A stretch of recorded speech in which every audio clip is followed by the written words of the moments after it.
Hi, this is Harish और मैं तुम्हारे साथ रिवाइज करने जा रहा हूँ इनडायरेक्ट टैक्सेस। आज जिस टॉपिक को हम लोग रिवीजन करेंगे वो है सप्लाई। जीएसटी का सबसे पहला चैप्टर सप्लाई। इसके अंदर दो सेक्शन है, एक है सेक्शन 7 जो तुमको दिख रहा है स्क्रीन पे, उसके बाद सेक्शन 8। सेक्शन 7 में क्या क्या करेंगे? Section 7.1 supplies under GST, 7.1A which is classification of supply, 7.2 non supplies under GST, 7.3 काम करनी है, उसको कट कर दो, उसमें कुछ नोटिफिकेशन आया नहीं। तो ये तीन मेजर सेक्शन अपन करने वाले हैं सेक्शन 7 के सब सेक्शंस। सारे शेड्यूल्स भी यहीं पे आएंगे, schedule 1, schedule 2, schedule 3, relevant circulars भी जहां पे आएंगे वो करते रहेंगे। दो अमेंडमेंट तुमको दिख रही है, दो ग्रीन कलर के बॉक्स, एक 7.1A के अंदर है, एक नया सर्कुलर है जो शेड्यूल 2 के अंदर आया है, और दूसरा दो सर्कुलर सेक्शन 7.2 के अंदर आए हैं, वो शेड्यूल 3 से रिलेटेड कुछ दो सर्कुलर है, वो भी देख लेंगे। फटाफट से ये अपना हो जाएगा। ये तीन सर्कुलर आए हैं, तीन अमेंडमेंट है। और उसके बाद सेक्शन 8 के अंदर अपन देखेंगे composite supply versus mix supply, section 8A versus section 8B, और उसके सर्कुलर देखेंगे, चैप्टर खत्म। सो लेट्स स्टार्ट फटाफट से। First will start with section 7.1। ठीक है, ये है section 7.1 that is supplies under GST, also called as scope of supply. अब 7.1 के अंदर तुमको स्क्रीन पे दिख रहा है चार क्लॉजेस हैं, 7.1A, AA, B, C। इन चारों क्लॉजेस में जो भी बातें लिखी हुई है ये सब कुछ सप्लाई है। All the activities and transaction जो इन चारों क्लॉजेस में आएगी ये सब कुछ सप्लाई है, supplies under GST. Clause double है, 7.1 का क्लॉज डबल है तुमको दिख रहा है, उसके बाजू में ब्लू स्टार है। ब्लू स्टार का मतलब ये कि ये एक अमेंडमेंट है, इस अटेम्प्ट की नहीं है। नवंबर 22 जो पिछला अटेम्प्ट गया तुम्हारा, उस अटेम्प्ट में ये अमेंडमेंट आई थी, तो थोड़ी बहुत फ्रेश है, उसको एक बार देख के जाना। जस्ट पिछले वाले अटेम्प्ट की है, और तुम्हारे अटेम्प्ट की जो भी अमेंडमेंट होगी वो मेरी नोट्स में वो ग्रीन कलर के स्टार में होगी। ठीक है, तो ग्रीन वाला तुम्हारा एकदम इंपॉर्टेंट वाला है, और ब्लू वाला भी थोड़ा देख के जाना, वो भी इंपॉर्टेंट है। बात करते हैं पहला वाला क्लॉज 7.1 का। क्लॉज ए क्या बोलता है? ये बोलता है supply includes all form of supply of goods or services और both, such as sale, transfer, barter, exchange, lease, license, rental, disposal, all form of supplies made or agreed to be made for a consideration in the course of furtherance of business। 7.1A के अंदर कोई भी transaction supply तब कहलाया जाएगा जब उसमें consideration है and that transaction is made in the course of furtherance of business. तो ये दोनों कंडीशन सेटिस्फाई होगी तो वो सप्लाई कहलाया जाएगा। दूसरी बात आपको यहाँ पे ये भी समझनी है कि भाई गुड्स और सर्विसेज किस चिड़िया का नाम है, क्योंकि जीएसटी में आप गुड्स और सर्विसेज की डेफिनेशन भी देखनी है। गुड्स और सर्विस देखते हैं, कंसिडरेशन का मतलब समझते हैं, बिजनेस का मतलब समझते हैं। गुड्स की सर्विसेज की डेफिनेशन सामने लिखी है टेबल में। गुड्स के लिए बोला उन्होंने, goods means every kind of movable property but excludes money and securities. On the other hand services के लिए बोला, services anything means anything other than goods but it also excludes money and securities. That means money and securities वो ना तो goods है, वो ना तो सर्विसेज है, मतलब वो जीएसटी के स्कोप से बाहर है। अगर एक पर्सन दूसरे पर्सन को मनी दे रहा है या फिर सिक्योरिटीज दे रहा है, ये ट्रांजैक्शन सप्लाई नहीं कहलाया जाएगा, बिकॉज गुड्स भी नहीं है, सर्विसेज भी नहीं है। लोन देना, लोन लेना, सिक्योरिटी सेल करना, सिक्योरिटीज बाय करना, ये सप्लाई नहीं हो सकता है। ठीक है, अब गुड्स के में क्या क्या इंक्लूड होता है? Goods includes actionable claims, growing crops, grass and things attached to or forming part of the land. On the other hand services में क्या क्या इंक्लूड होता है? अच्छा, गुड्स के में एक्शनेबल क्लेम्स इंक्लूड किया गया क्योंकि एक्शनेबल क्लेम्स के लिए उनको सिर्फ लॉटरी बेटिंग और गैम्बलिंग पे टैक्स लगाना था, वो एक्शनेबल क्लेम्स है, इसीलिए एक्शनेबल क्लेम्स को गुड्स की डेफिनेशन के अंदर डाल दिया, ओनली फॉर द पर्पस कि वो लॉटरी बेटिंग गैम्बलिंग पे टैक्स लगा सकें। इसके लिए अपन बात करेंगे शेड्यूल 3 में, जब जाएंगे सेक्शन 7.2 के अंदर तब बात करेंगे। अब देखते हैं सर्विसेज के लिए। सर्विसेज में इंक्लूड क्या होता है? Activities relating to the use of money or conversion of money from one form to other, from one currency to other, from one denomination to other, for which a separate consideration is charged। और तीसरी बात, services also include activities relating to facilitating or arranging transaction in securities। इन तीनों activities को read करके ये समझ में आता है कि भले ही मनी एंड सिक्योरिटीज ये गुड्स भी नहीं है, सर्विसेज भी नहीं है, जीएसटी के स्कोप से बाहर है, लेकिन इनसे रिलेटेड ये तीनों एक्टिविटीज अगर कोई कर रहा है तो वो एक्टिविटी सप्लाई है, सप्लाई और सर्विस मानी जाएगी और उस पे जीएसटी लग जाएगा। ठीक है, यूज ऑफ मनी, आपने किसी को मनी दिया लोन पे और बदले में आप उससे इंटरेस्ट ले रहे हो, तो this is a service by way of extending loans, advances and deposit where consideration is in the form of interest. तो लोन देने की आपने सर्विस दी है, बदले में आपको इंटरेस्ट मिल रहा है एज अ कंसिडरेशन। दूसरा, conversion of money from one currency to another, money exchanger वाली सर्विस जो फॉरेन एक्सचेंज आपको बैंक भी करके देते हैं। ऐसे केसेस में मान लो आपने 1 लाख रुपया दिया, सामने आपने कुछ एक्स अमाउंट ऑफ डॉलर लिए या फिर पाउंड लिए, जो भी, ऐसे केसेस में आप रुपी दे रहे हो, डॉलर ले रहे हो, ये एक करेंसी है, मनी है, इसके लिए आपको सप्लाई नहीं माना जाएगा। लेकिन वो जो बैंक है जो आपको वो एक्सचेंज करने की सर्विस दे रहा है, वो सर्विस कौन सी? कन्वर्जन ऑफ मनी की सर्विस दे रहा है, बदले में वो आपसे कमीशन चार्ज करेगा। ठीक है, वो जो भी चार्जेस लेगा वो 300 रुपए, 400 रुपए, 500 रुपए, वो चार्जेस उसकी कंसिडरेशन है और उसने आपको मनी एक्सचेंज की सर्विस दी है, वो सर्विस सप्लाई की कैटेगरी में आ जाती है, बिकॉज वो सर्विस की डेफिनेशन में। तीसरी बात, अरेंजिंग ट्रांजेक्शन इन सिक्योरिटीज। भले ही सिक्योरिटी बाय करना सेल करना ये सप्लाई नहीं है, लेकिन जो ब्रोकर का काम है अरेंजिंग ट्रांजेक्शन इन सिक्योरिटीज, इसका काम जो है ये सर्विस माना जाता है। उसने सप्लाई ऑफ सर्विस दी है, बदले में जो ब्रोकरेज आता है उसका कंसिडरेशन है, तो ये सप्लाई ऑफ सर्विस कंसिडरेशन आ गया, टैक्स लग जाता है, ठीक है। और इनके transaction in the course of business ही होते हैं। तो ये था गुड्स और सर्विसेज। आप देखते हैं कंसिडरेशन किस चिड़िया का नाम है भाई। कंसिडरेशन में पहली बात तो स्कोप है, कंसिडरेशन क्यों चाहिए। कोई भी ट्रांजेक्शन में कंसिडरेशन होगा तब भी वो सप्लाई की कैटेगरी, तभी वो सप्लाई कहलाया जाएगा। Consideration is very important. लेकिन पूरे जीएसटी एक्ट में सिर्फ एक ही ऐसा एक्सेप्शन है, दैट इज सेक्शन 7(1)(c), जहां पे क्लियरली बोला गया शेड्यूल 1 में जो 4 ट्रांजेक्शन है उनमें विदाउट कंसिडरेशन अगर आपने ट्रांजेक्शन किया तो उसमें जीएसटी लग जाएगा। तो that is the only exception जो सेक्शन 7(1)(c) के अंदर लिखा है, दैट इज विदाउट कंसिडरेशन वाले ट्रांजेक्शन को सप्लाई माना जाता है। बाकी सब केस में सप्लाई कंसिडरेशन की जरूरत होती है। दूसरी बात, form of consideration, it may be in any form, it may be in money, it may be in kind. तीसरी बात, डिपॉजिट को कंसिडरेशन मान सकते हैं। Can deposit be treated as a consideration? Answer is yes. जो भी supplier है जब उसको अप्लाई कर देगा as a consideration, deposit amount को अप्लाई करेगा एज कंसिडरेशन, तब उसको मानेंगे। फॉर एग्जांपल, मुझे किसी रेसिपिएंट ने कुछ डिपॉजिट अमाउंट दिया, मैंने उसको सप्लाई ऑफ सर्विस देनी थी, दे भी दी, सप्लाई ऑफ गुड्स भी दे दिए, उसने डिपॉजिट अमाउंट मेरे पास रखा हुआ था। 2 महीने हो गए, 3 महीने हो गए, पेमेंट नहीं दे रहा। फाइनली मैंने बोला तू पैसे नहीं दे रहा है, तेरा 25,000 का deposit I am applying against the consideration. मेरे को तेरे से जो पैसे लेने हैं वो मैंने तेरे डिपॉजिट में से एडजस्ट कर लिए। जब मैं डिपॉजिट को अप्लाई करूंगा कंसिडरेशन, दैट टाइम जो डिपॉजिट है it will be treated as a consideration. चौथी बात, इंक्लूजन्स और एक्सक्लूजन्स क्या है। तो कंसिडरेशन में इन्होंने बोला consideration excludes subsidy from central government और स्टेट गवर्नमेंट। तो अगर गवर्नमेंट से सब्सिडी आ रही है तो उसको कंसिडरेशन नहीं मानेंगे। फॉर एग्जांपल, मेरे को गवर्नमेंट ने बोला कि आप कुछ पर्टिकुलर सप्लाई ऑफ गुड्स कीजिए और आपको रेसिपिएंट से पेमेंट नहीं लेनी है, तो मैं रेसिपिएंट से पेमेंट नहीं ले रहा हूं, मुझे गवर्नमेंट एक सब्सिडी दे रही है, सेंट्रल गवर्नमेंट, स्टेट गवर्नमेंट। क्या ये बोल सकते हैं कि गवर्नमेंट से मुझे पेमेंट जो है वो कंसिडरेशन है? आंसर इज नो, क्योंकि यहाँ पे लिखा है अगर सेंट्रल गवर्नमेंट, स्टेट गवर्नमेंट से आपको सब्सिडी आती है तो वो कंसिडरेशन नहीं माना जाएगा। सिमिलरली क्या इंक्लूड करता है, तो यहाँ पे लिखा है consideration includes any payment made or to be made and monetary value of any act of forbearance whether by the recipient or any other person। मतलब रेसिपेंट से भले ही आपको पैसा ना आए, रेसिपेंट के बिहाफ पे कोई थर्ड पर्सन अगर आपको पैसे दे रहा है तो वो भी कंसिडरेशन माना जाएगा। फॉर द बेस्ट एग्जांपल, मैंने आपको कोचिंग क्लास की सर्विस दी, आपको सप्लाई ऑफ सर्विस कर दिया, लेकिन पेमेंट आपसे नहीं आ रहा है, आपके बिहाफ पे आपके फादर ने मुझे क्लासेस की पेमेंट कर दी, फीस की पेमेंट कर दी, तो ये भी मेरे लिए कंसिडरेशन माना जाएगा। रेसिपेंट नहीं दे रहा है बट रेसिपेंट के बिहाफ पे कोई और पर्सन दे रहा है, तो कंसिडरेशन है। सप्लाई ऑफ सर्विस है, कंसिडरेशन भी है, और ये transaction in the course of business है, तो डेफिनेटली सप्लाई भी माना जाएगा और इस पर जीएसटी भी लगेगा, इट इज टैक्सेबल।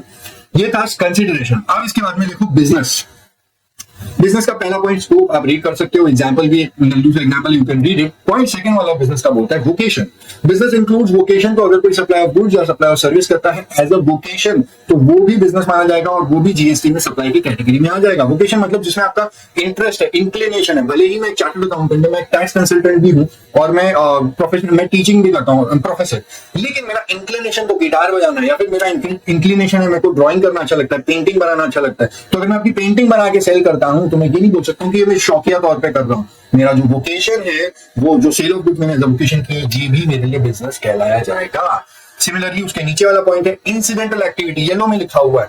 कोई भी बिजनेस का जरूरी नहीं है सिर्फ मेन बिजनेस ही आप बिजनेस क्या, मेन एक्टिविटी ही आप बिजनेस कहलाओ, अगर उसकी कोई इंसिडेंटल एक्टिविटी है तो वो भी होगी। फॉर एग्जांपल, कोई स्टील का मैन्युफैक्चरर है, स्टील मैन्युफैक्चरिंग करके उसको बेच देता है, लेकिन स्टील की मैन्युफैक्चरिंग में बहुत सारा स्क्रैप निकलता है, स्टील का स्क्रैप निकलता है, वो जब उसको स्क्रैप को बेचता है वो उसके बिजनेस की इंसिडेंटल एक्टिविटी है। स्क्रैप बेचना थोड़ी मेन एक्टिविटी है, लेकिन ये वेस्ट एंड स्क्रैप बेचना भी बिजनेस कहलाया जाएगा, और ये जो वेस्ट एंड स्क्रैप बेचता है वो बिजनेस में आ जाता है, उसके ऊपर भी वो भी सप्लाई माना जाता है अंडर जीएसटी।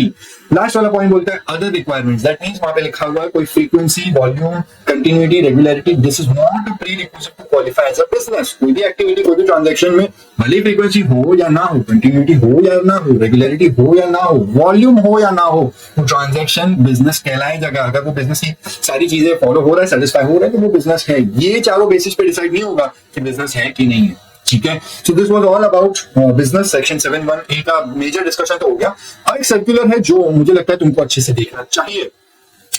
डोनेशन को लेकर के है, एक बात समझो यहाँ पे, इसको दो केसेस में बांटा गया है, केस ए और केस बी। पॉइंट 1.2 में केस ए केस बी लिखा हुआ है। पहले बात करते हैं केस ए की। इन्होंने बोला कि अगर कोई पर्सन डोनेशन दे रहा है तो क्या इसकी डोनेशन को कंसिडरेशन मान लेंगे, क्या बोलेंगे कि इस पर्सन ने डोनेशन नहीं कंसिडरेशन दिया है, और चैरिटेबल इंस्टीट्यूशन ने इसको कोई सप्लाई ऑफ सर्विस दी होगी, सप्लाई ऑफ गुड्स दिया होगा, और इसको full circle of a transaction मान के, इसको सप्लाई मान के इसके ऊपर जीएसटी लगा देंगे। इसके लिए इन्होंने क्लैरिफिकेशन लाके पहले तो ये बोला कि अगर कोई पर्सन डोनेशन दे रहा है एंड उसने क्विड प्रो क्यों रखा है, मतलब कोई ऑब्लिगेशन रखा है उस डोनी पे, मतलब जो चैरिटेबल इंस्टीट्यूशन है कि मैं आपको डोनेशन दूंगा और आपके ऊपर ऑब्लिगेशन है कि आप मुझे बदले में कुछ गुड्स दोगे या फिर कोई सप्लाई ऑफ सर्विस करोगे, अगर ऐसा ऑब्लिगेशन रख के डोनेशन दिया जाता है तो ऐसे डोनेशन को कंसिडरेशन मान लिया जाएगा। ठीक है, ये पहला वाला केस है। अब केस ए में थोड़ी अच्छी बात भी करते हैं। अगर इस पर्सन ने जो डोनेशन दिया क्विड प्रो क्यों नहीं रखा है, क्लीन चिट केस है, इसने डोनेशन दिया, कोई क्विड प्रो क्यों नहीं, कोई ऑब्लिगेशन नहीं, डोनेशन दिया और बेचारा खुद चुप चला गया, ये क्लीन चिट केस है। ऐसे केस में डोनेशन को डोनेशन ही मानेंगे,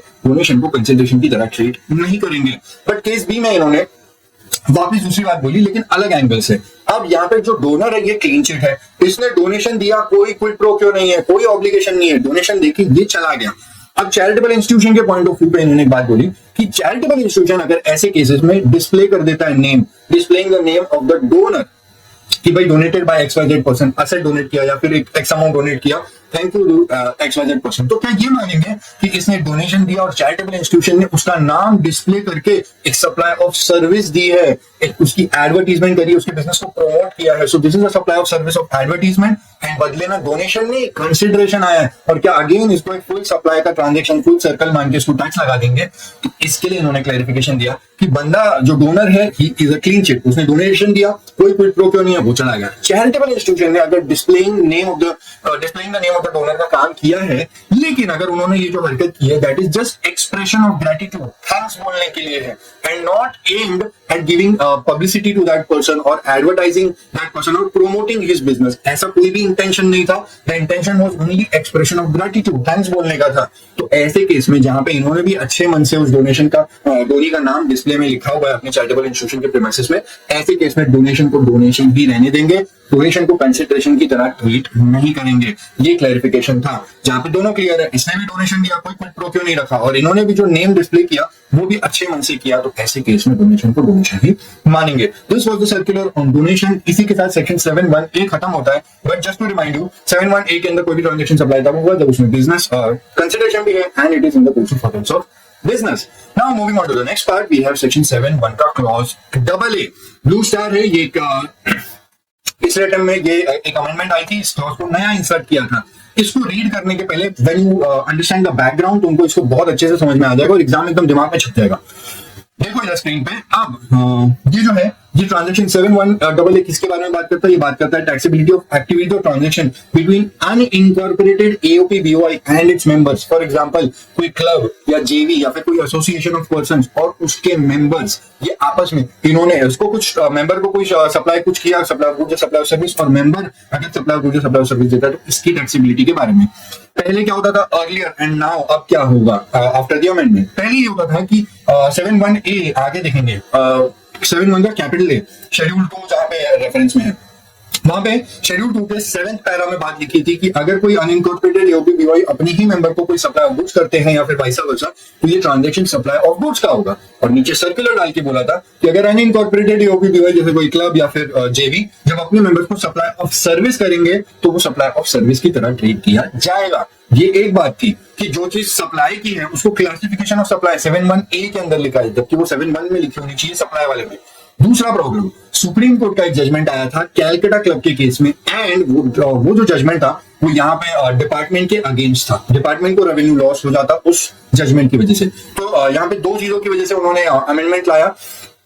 इन्होंने सेक्शन 7(1) में क्लॉज AA इंसर्ट कर दिया, और वहां पे शेड्यूल 2 में जो पैरा 7 था उसको ओमिट कर दिया, क्लॉज AA लाया। और दूसरी बात, इन्होंने सुप्रीम कोर्ट के इस जजमेंट को ओवर रूल करने के लिए एक्सप्लेनेशन को सेक्शन क्लॉज डबल ए जो है उससे बड़ा यहाँ पे एक्सप्लेनेशन है, 4 लाइन और 5 लाख का एक्सप्लेनेशन बड़ा है और उसको पावर दे दिया ताकि सुप्रीम कोर्ट का जजमेंट ओवर रूल हो जाए। तो सेक्शन 7(1) का क्लॉज डबल ए देखेंगे और एक्सप्लेनेशन देखेंगे which is section 7(1) double A की एक्सप्लेनेशन। ये बहुत सही चीज है। अब 2 बादल दिख रहे हैं, ब्लू वाले बादल में लिखा है कि शेड्यूल 2 के पैरा 7 में जो बात लिखी थी वो ओमिट कर दी, अब उसका मतलब नहीं उसकी जगह पे, और नीचे जो सर्कुलर है वो भी इरेलेवेंट हो गया। अब ऑरेंज वाले बादल में लिखा है कि उसकी जगह पे हमने 7(1) डबल ए इंसर्ट किया है and explanation to section 7 double A डाला है ताकि सुप्रीम कोर्ट का जजमेंट ओवर रूल हो जाए। आ जाओ अभी स्क्रीन के इस साइड पे देखो फटाफट से क्या चीज है यहाँ पे। अब एक बात समझो, यहाँ पे 7(1) डबल ए तुमको दिख रहा है फर्स्ट वाला पॉइंट में, सेक्शन 7(1) डबल ए का मैटर है। सप्लाई इंक्लूड्स एक्टिविटीज और transactions by a person other than individual. इसका मतलब by a unincorporated AOP BY जैसे कोई मेंबर, उनका इंटेंशन यही था वहां पे बोलने का, अनइनकॉर्पोरेटेड एओपी बीवाई जैसे कोई क्लब या फिर जेवी वो सर्विस देते हैं टू इट्स मेंबर्स और कॉन्स्टिट्यूएंट्स और वाइसा वर्सा। तो अगर क्लब या जेवी ने अपने ही मेंबर को ट्रांजैक्शन दिया या फिर वाइसा वर्सा कोई एक्टिविटी ट्रांजैक्शन मेंबर ने क्लब या जेवी के साथ में की तो वो ट्रांजैक्शन सप्लाई मान लिया जाएगा if it is for cash, deferred payment और अदर वैल्यूएबल कंसिडरेशन। अब आपका सवाल यहाँ पे मेरे साथ में होगा कि सर यहाँ पे सिर्फ कंसिडरेशन लिखा है, इसमें बिजनेस की बात नहीं लिखी है जैसे 7(1) ए में लिखा था। यहाँ पे ऐसा नहीं बोला कि it should be in the course of furtherance of business. मेरी एक बात समझो, भले ही इन्होंने सिर्फ कंसिडरेशन लिखा है, बिजनेस नहीं लिखा है, बट बिजनेस होता है because consideration yes, business yes. Section 217 में बिजनेस की डेफिनेशन है जीएसटी में, और ये डेफिनेशन बोलती है कि अगर कोई जो ग्रीन वाला हाईलाइटेड है उसमें लिखा है मैंने कि अगर कोई मेंबर जेवी या क्लब अपने ही मेंबर के साथ कोई भी ट्रांजैक्शन करता है, उनको कोई फैसिलिटी देता है, कुछ भी सर्विस प्रोवाइड करता है और अगेन उसके मेंबर उसके अगेंस्ट अगर कुछ भी फैसिलिटी या ये करते हैं, इंटर से आपस में कोई भी ट्रांजैक्शन होता है तो ये सप्लाई और ये एक बिजनेस ट्रांजैक्शन माना जाएगा। ये बिजनेस की डेफिनेशन में डाल दिया कि अगर जेवी या फिर क्लब या फिर कोई भी एसोसिएशन अपने ही मेंबर को कोई भी फैसिलिटी प्रोवाइड करते हैं गुड्स की या सर्विसेज की और वाइसा वर्सा भी, फिर ये चीज अप्लाई हो जाएगी कॉन्सिक्वेंटली और ये ट्रांजैक्शन बिजनेस में ही ट्रीट किया जाएगा। तो जब ये बिजनेस की डेफिनेशन में, तो यहाँ पे उनको क्लियरली बोलने की जरूरत नहीं थी। पॉज करके एक बार ग्रीन वाले मैटर को खाली रीड कर लो। अब आ जाओ इधर, मैंने तुम्हारे साथ में 7(1) डबल ए पर क्लॉज मैटर डिस्कस कर लिया। अब जो एक्सप्लेनेशन है यहाँ पे, ये एक्सप्लेनेशन क्यों डाली और क्या हुआ था।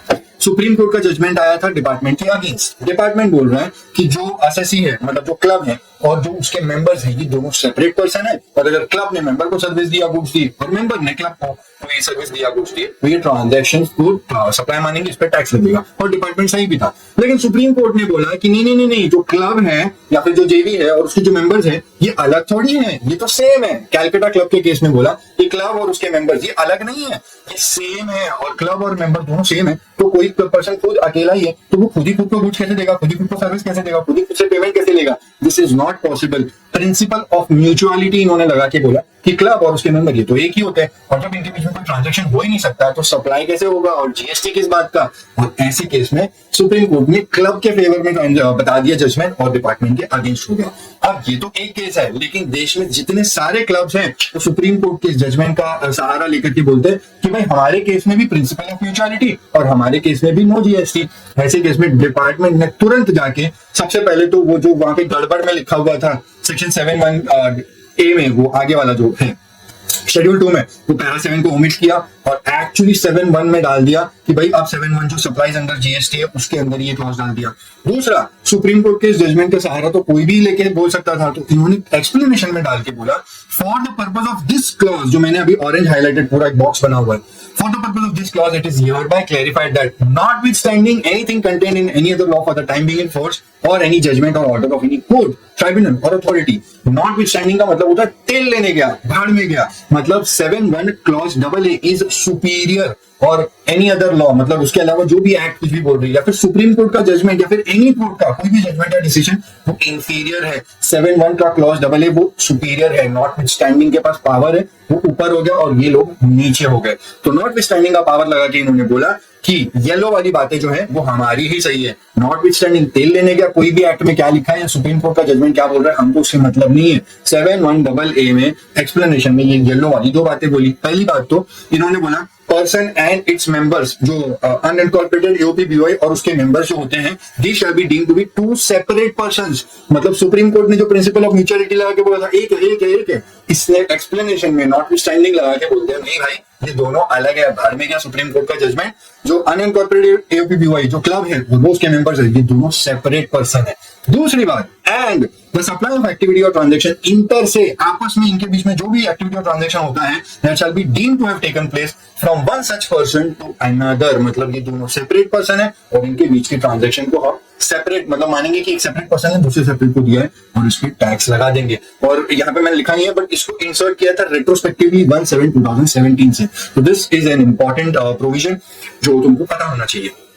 ये पूरी बात खत्म हुई। अब सुप्रीम कोर्ट के जजमेंट का कोई बेनिफिट नहीं ले पाएगा क्योंकि 7(1) क्लॉज डबल ए के पास में नॉट विथ स्टैंडिंग का पावर है, तो इसके सामने अभी कोई नहीं खड़ा हो पाएगा। ठीक है, तो ये था 7(1) का क्लॉज डबल ए, उसका एक्सप्लेनेशन। अब पॉइंट नंबर 2 में बोला अगर कोई इनकॉर्पोरेटेड एओपी बीओआई है तो उसका क्या होगा। अरे अगर वो इनकॉर्पोरेटेड है then it is already in the eyes of law a separate entity. Incorporate हो गया तो वो सेपरेट एंटिटी है, तो वैसे भी वो सेपरेट है, फिर तो टैक्स लगना ही लगना है। ठीक है, वहां पे तो प्रिंसिपल ऑफ म्यूचुअलिटी लग ही नहीं सकता, तो उस केस में it is going to be taxed. 7(1) clause double A खत्म हो गया। अब 7(1)(b है। 7(1)(b बोलता है, इसका हेडिंग देखो ब्लू में लिखा है, importation of services for a consideration. बस खत्म, हेडिंग पढ़ लिया तुम्हारा काम हो गया। 7(1)(b के अंदर कोई भी इंपोर्ट ऑफ सर्विस की गई है जिसके लिए कंसिडरेशन पे कर दिया है, खत्म, वो ट्रांजेक्शन सप्लाई कहलाया जाएगा 7(1)(b में। अगर मैं ये कहूं कि मैंने इंपोर्ट ऑफ सर्विस की है, कंसिडरेशन दे दिया है, लेकिन अगर मैंने उसको बिजनेस पर्पस के लिए किया है इंपोर्ट तो भी 7(1)(b में टैक्स लगेगा, और अगर मैंने उसको इंपोर्ट जो किया था तो पर्सनल पर्पस के लिए किया था तो भी 7(1)(b में ही टैक्स लगेगा। ठीक, सप्लाई माना जाएगा। The important point is consideration पे किया है, सिर्फ इसको याद रखो, इसको import of service for a consideration whether or not in the course of furtherance of business, उससे फर्क नहीं पड़ता, वो फिर भी 7(1)(b के अंदर ही आएगा। वहां पे मैंने उसका शॉर्ट फॉर्म लिखा है इसको। ठीक है, इंपोर्ट ऑफ गुड्स होगा तो वो कस्टम्स में चला जाएगा, इंपोर्ट ऑफ सर्विस का ही यहाँ पे अपने को कंसिडर करना है। Next we have 7(1)(b is the only exception in the entire GST act जहां पे आपको बिजनेस पर्पस देखने की जरूरत नहीं है। अगर इंपोर्ट ऑफ सर्विस की है, कंसिडरेशन दे दिया, बिजनेस पर्पस के लिए कर रहे हो, पर्सनल पर्पस के लिए कर रहे हो तो भी सप्लाई माना जाएगा और तो भी टैक्स लगेगा। पर्सनल पर्पस के कर रहे हो तो भी सप्लाई मानेंगे तो भी टैक्स लगेगा। ठीक है, ये ओनली एक्सेप्शन। नाउ ये देखो 7(1)(c में क्या बोला, supply includes the activities specified in schedule 1 made or agreed to be made without consideration। एक बार जाके याद करो 7(1)(a में मैंने बोला था कंसिडरेशन भी होना चाहिए and it should be in the course of furtherance of business। लेकिन 7(1)(b में अभी हमने क्या देखा, 7(1)(b में देखा कि भाई कंसिडरेशन होना चाहिए, बिजनेस पर्पस है नहीं है तो भी 7(1)(b में आएगा, और अगर है ना तो भी 7(1)(b में ही आएगा, weather or not in the course of furtherance of business. Consideration है तो बस 7(1)(b में जाएगा। बट 7(1)(c का अगर आप क्लियरली एक एनालिसिस करो तो यहाँ पे इन्होंने बोला बिजनेस होना चाहिए, कंसिडरेशन नहीं होना चाहिए। Without consideration it should be in the course of furtherance of business. Consideration नहीं होना चाहिए। अगर कंसिडरेशन है और बिजनेस भी है फिर तो वो 7(1)(a में चला जाएगा जहां पे दोनों चीजें होनी चाहिए। 7(1)(c में आने का जो एंट्री है वो सिर्फ और सिर्फ ये है कि कंसिडरेशन नहीं होना चाहिए, it should be in the course of furtherance of business. ठीक है, अब एक्सप्लिसिटली वो वर्डिंग्स में नहीं लिखा हुआ है बट उन्होंने शेड्यूल 1 का रेफरेंस दिया हुआ है। शेड्यूल 1 के अंदर 4 पैरा है, मैंने बिजनेस वाले वर्ड को येलो से हाईलाइट करके रखा है।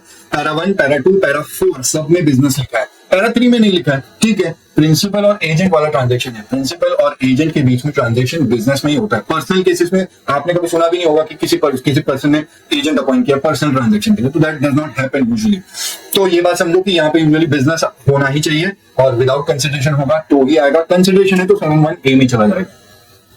4 पैरा है but I want to see para 4 पहले क्योंकि वो आपको अभी कनेक्ट हो जाएगा। अभी आपने देखा था import of service for consideration, अब यहाँ पे देखो पैरा 4 बोलता है इसको नहीं, इस ब्रो होना चाहिए। इंपोर्ट ऑफ सर्विस को नहीं, भाई कंसिडरेशन नहीं होगा यहाँ पे, इसमें ब्रो होना चाहिए। It should be in the course of furtherance of business, और जिसे इंपोर्ट किया है it is from imported from a related person or any of the entities which is located outside India. तो का कुछ मतलब नहीं है, इंपोर्ट किया तो आउटसाइड इंडिया से इंपोर्ट किया होगा, वो राइमिंग में बैठ रहा था इसलिए डाल दिया। ठीक है, तो वो बिजनेस पर्सनल पर्पस नहीं होना चाहिए। इंपोर्ट ऑफ सर्विस किया है बिजनेस पर्पस के लिए, जिससे इंपोर्ट किया है वो रिलेटेड पर्सन है या फिर any of the establishments which is located outside India. तो ऐसा अगर आपको एग्जाम में क्वेश्चन आ रहा है कि इंपोर्ट ऑफ सर्विस है और कंसिडरेशन नहीं है, that does not automatically mean कि 7(1)(c में आप पैरा 4 में शेड्यूल 1 के पैरा 4 में उसको सप्लाई मान लो। इंपोर्ट ऑफ सर्विस है विदाउट कंसिडरेशन तो भी आपको ब्रो देखना पड़ेगा, it should be in the course of furtherance of business, और जिससे इंपोर्ट किया है वो अपना ही रिलेटेड पर्सन है या फिर any of the establishments which is located outside India. So अगर इंपोर्ट ऑफ सर्विस है कंसिडरेशन है ऊपर चला जाएगा, इंपोर्ट ऑफ सर्विस है कंसिडरेशन नहीं है ब्रो है पैरा 4 में आ जाएगा। ठीक है, now we are left with para 1, 2, 3। Para 1 क्या बोलते हैं, अगर परमानेंट ट्रांसफर और डिस्पोजल हो रहा है of a business asset on which ITC has been availed, तो ये सारी बातें होनी चाहिए। जो ट्रांसफर है वो परमानेंट ट्रांसफर होना चाहिए, जिसका ट्रांसफर किया वो बिजनेस एसेट होना चाहिए, और जो आईटीसी है उसको अवेल किया होना चाहिए। कंसिडरेशन नहीं है, कंसिडरेशन नहीं है, तब जाकर के वो यहाँ पे आएगा। पैरा 1 कर लिया, अब एक बार के लिए पैरा 3 देखो, बिकॉज पैरा 2 बहुत लंबा चलेगा, so I want to clear of पहले। सप्लाई ऑफ गुड्स क्या बोलता है, पैरा 3 बोलता है सप्लाई ऑफ गुड्स का ट्रांजैक्शन, अगर प्रिंसिपल और एजेंट के बीच में सप्लाई ऑफ गुड्स का ट्रांजैक्शन है विदाउट कंसिडरेशन, एंड वो एजेंट ऐसा होना चाहिए जो अपने नाम का इनवॉइस इशू करता है। अगर ऐसा वाला एजेंट है जो अपने नाम का इनवॉइस आगे इशू करता है, तो उसके साथ जो भी ट्रांजैक्शन किया है प्रिंसिपल ने सप्लाई ऑफ गुड्स का विदाउट कंसिडरेशन, वो यहाँ पे आ जाएगा। ठीक है, फॉर एग्जांपल प्रिंसिपल ने एजेंट को गुड्स दिए विदाउट कंसिडरेशन, एजेंट अपना इनवॉइस बनाता है अपने नाम का, और वो इनवॉइस बना के आगे कस्टमर को गुड्स सप्लाई करता है। एजेंट और कस्टमर का जो ट्रांजैक्शन पे टैक्स लगेगा वो लगेगा, वो छोड़ दो। बट ऐसा वाला एजेंट जो अपने नाम का इनवॉइस इशू करता है, प्रिंसिपल अगर इसको विदाउट कंसिडरेशन में गुड्स सप्लाई करता है, तो ये सप्लाई मान लिया जाएगा, इस पे टैक्स लगेगा। रिवर्स समझो, एजेंट जो है वो बाइंग एजेंट है, किसी से गुड्स खरीदता है और वो गुड्स प्रिंसिपल को लाके दे देता है। वो जब प्रिंसिपल को सप्लाई करता है तो वो उससे कंसिडरेशन नहीं ले रहा है, एंड वो अपने नाम का इनवॉइस इशू करता है, ऐसा वाला एजेंट है। तो ऐसे केस में एजेंट जब प्रिंसिपल को गुड्स सप्लाई करता है विदाउट कंसिडरेशन, वो भी टैक्स लग जाएगा। ये जो रेड में बात लिखी है वही लिखा है कि एजेंट वो वाला एजेंट जो अपने नाम का इनवॉइस इशू करता है। इसके लिए एक सर्कुलर भी आया था, वो नीचे देख लेंगे। अब आई बात पैरा 2 पे। पैरा 2 में बोला है supply of goods or services of both between two related person or between two distinct person specified in section 25 when made in the course of furtherance of business.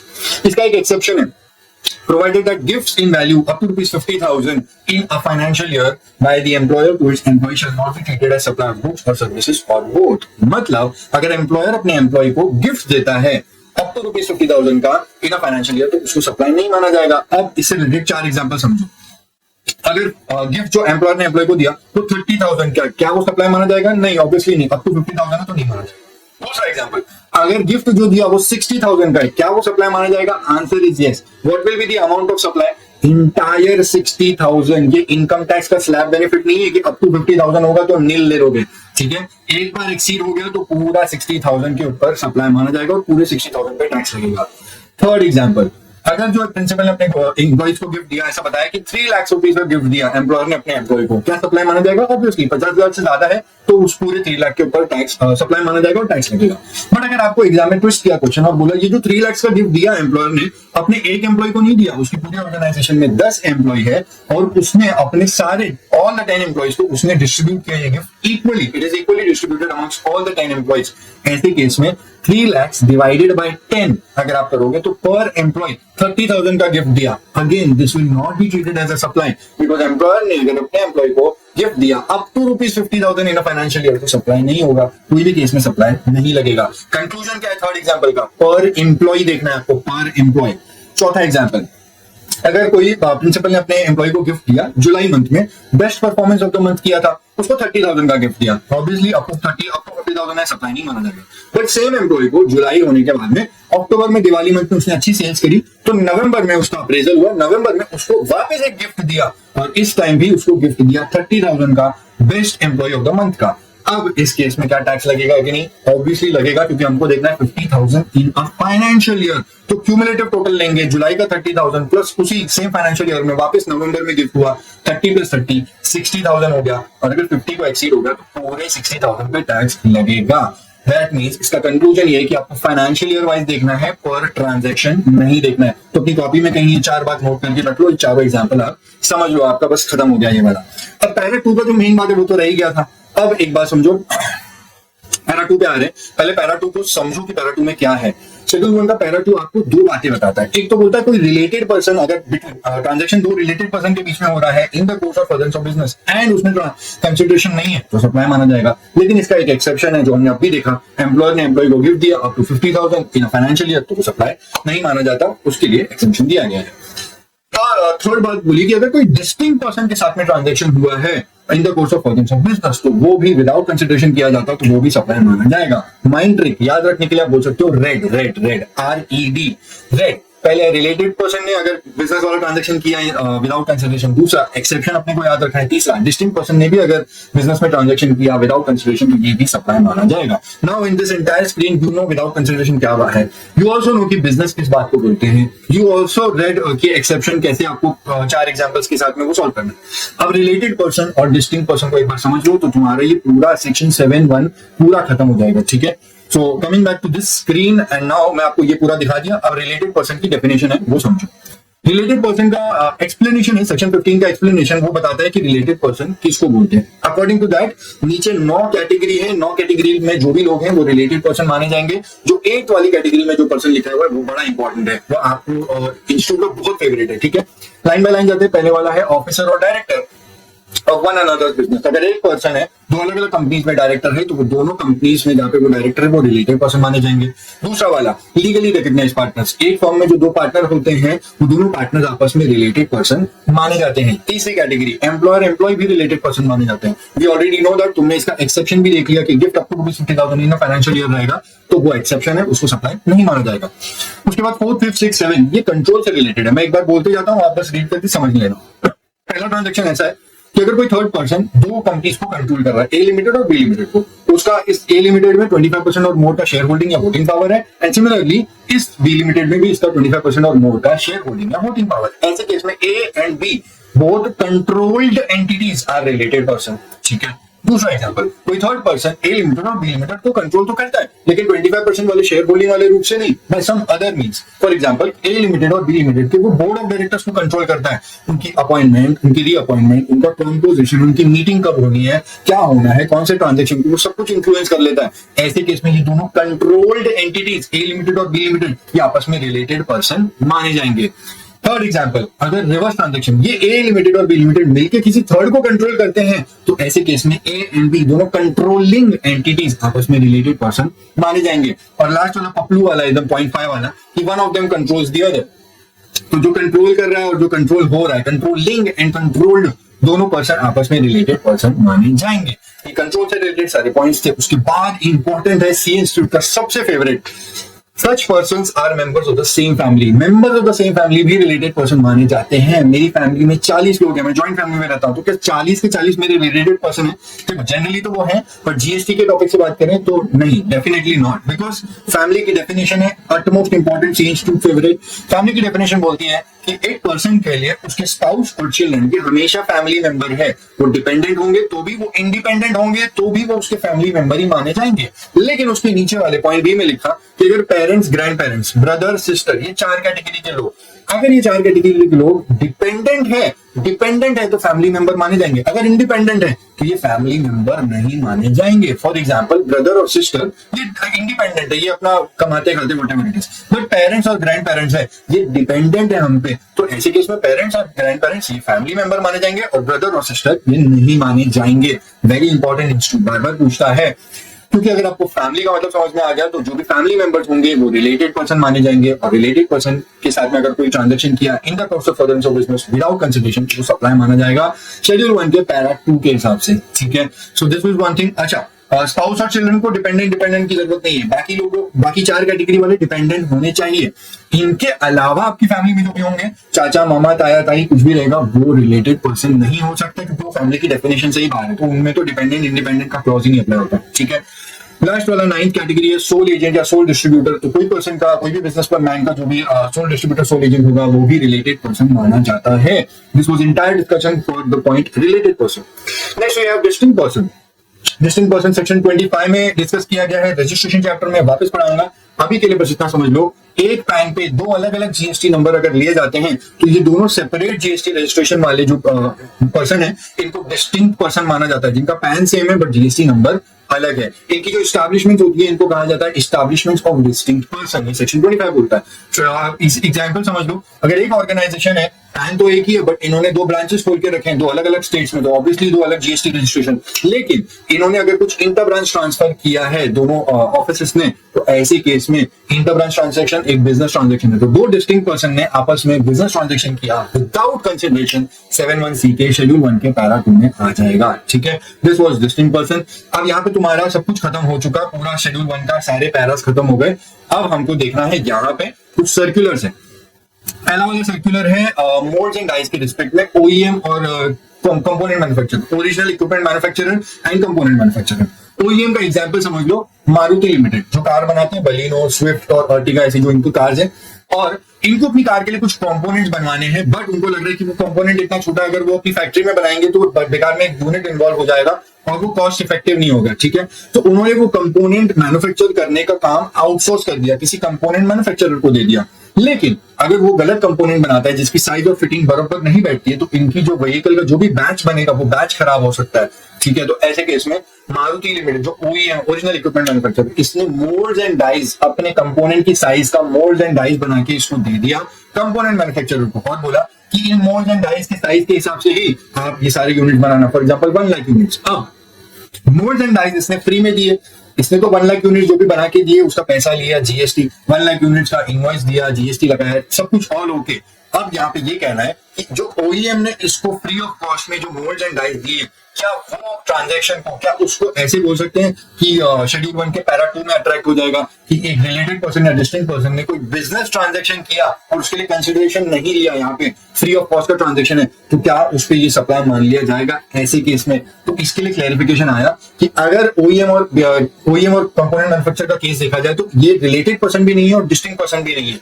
Related person इसलिए नहीं है क्योंकि related person की definition में नहीं आ रहे, दूसरा distinct person इसलिए नहीं है क्योंकि भले ही इनके सेपरेट जीएसटी रजिस्ट्रेशन है लेकिन इनके पैन भी अलग हैं, पैन सेम नहीं है, तो ये डिस्टिंक्ट पर्सन भी नहीं कहलाए जाएंगे, रिलेटेड पर्सन भी नहीं कहलाए जाएंगे। इनका जो भी ट्रांजैक्शन है ये 7(1)(c) के शेड्यूल 1 के पैरा 2 के हिसाब से सप्लाई नहीं कहलाया जाएगा, ठीक है। जो सेकंड वाला सर्कुलर है इसको मैंने 5G करके लिखा है। 5G मतलब प्रिंसिपल और एजेंट के बीच में अगर गुड्स का ट्रांजैक्शन हो रहा है तो ऑब्वियसली यहाँ पे सिर्फ ऐसे एजेंट कवर होते हैं जो अपने नाम का इनवॉइस इशू करते हैं, वो बात मैंने ऊपर ही लिख रखी थी, ये उसका सर्कुलर है। थर्ड वाला सर्कुलर डीसीए और प्रिंसिपल, डेल कैडर एजेंट और प्रिंसिपल का, this is the last circular. लेकिन ये सर्कुलर आप रीड करना बाद में, पहले मैं आपको एक बार स्क्रीन स्विच करके बता देता हूँ कि वो क्या है, मतलब ये आपको पहले समझ में आ जाए डीसी और प्रिंसिपल का क्या ट्रांजैक्शन होता है, वो 5 मिनट में आपको पूरा समझ में आ जाएगा डायग्रामेटिक रिप्रेजेंटेशन से। And when you understand that point, उसके बाद आके आप ये रीड कर लोगे, जस्ट रीड इट यहां से या फिर कोई भी नोट से, आप अपने मॉड्यूल से या फिर कोई भी ऑथर की नोट से भी पढ़ लोगे तो भी आपको वो चीजें समझ में आ जाएंगी, ठीक है। दिस इज एंटायर डिस्कशन, एक बार वो देख लो और डायग्राम, और उसके बाद में ये रीड कर लो, अपना ये हो जाएगा। Will move on to section 7(1) then, ठीक है। तो एक बार स्क्रीन स्विच करके डीसीए प्रिंसिपल का सर्कुलर देखो। ये है वो सर्कुलर जो तुमको बताना था, प्रिंसिपल, डेल कैडर एजेंट और कस्टमर के बीच के ट्रांजैक्शन को कैसे टैक्सेबिलिटी में लाया जाता है। तो पहली बात तो ये समझो, आपको 3 कलर दिख रहे हैं, प्रिंसिपल ऑरेंज कलर का है, del credere agent green colour का है और कस्टमर पिंक कलर का है, ठीक है। ये तीनों अलग अलग लोग हैं। 4 स्टेप्स लिखे हैं मैंने येलो कलर में, 1 2 3 4, तो वो स्टेप के हिसाब से हम इस ट्रांजैक्शन को समझेंगे। पहली बात ये समझ लो कि डेल कैडर एजेंट होता कौन है। नॉर्मल एजेंट से ये अलग होता है। डेल कैडर एजेंट का रूल तो ये होता है कि प्रिंसिपल ने जो भी गुड्स दिए हैं वो गुड्स आगे कस्टमर को पहुंचाने हैं, प्लस ये स्पेशल टाइप का एजेंट है, ये पेमेंट की गारंटी देता है प्रिंसिपल को, बोलता है तुम्हारे गुड्स तो आगे सप्लाई कर दूंगा लेकिन कस्टमर से पेमेंट भी टाइम पे लाके दे दूंगा। अब यहाँ से पेमेंट लाके वो प्रिंसिपल को दे देगा। अगर कस्टमर टाइम पे पैसा नहीं देता है, कस्टमर डिले करता है, तो ड्यू डेट के टाइम पे डेल कैडर एजेंट अपनी जेब से प्रिंसिपल को पैसा देता है, पेमेंट की गारंटी है तो अपनी जेब से पैसा भी देगा। ऐसे केस में प्रिंसिपल को कभी भी लॉस नहीं होगा और इसके लिए उसको डेल कैडर एजेंट को एक्स्ट्रा कमीशन देना पड़ता है। नॉर्मल एजेंट के अगर कंपैरिजन में देखे जाए तो डेल कैडर एजेंट को ज्यादा कमीशन देना पड़ता है। तो ठीक है, स्टार्ट करते हैं। पहला, अब स्टेप वाइज आते हैं। पहला स्टेप बोलता है कि सप्लाई, प्रिंसिपल ने डेल कैडर एजेंट को सप्लाई ऑफ गुड्स किए हैं, गुड्स उसको सप्लाई किए और 1 लाख का इनवॉइस दिया है।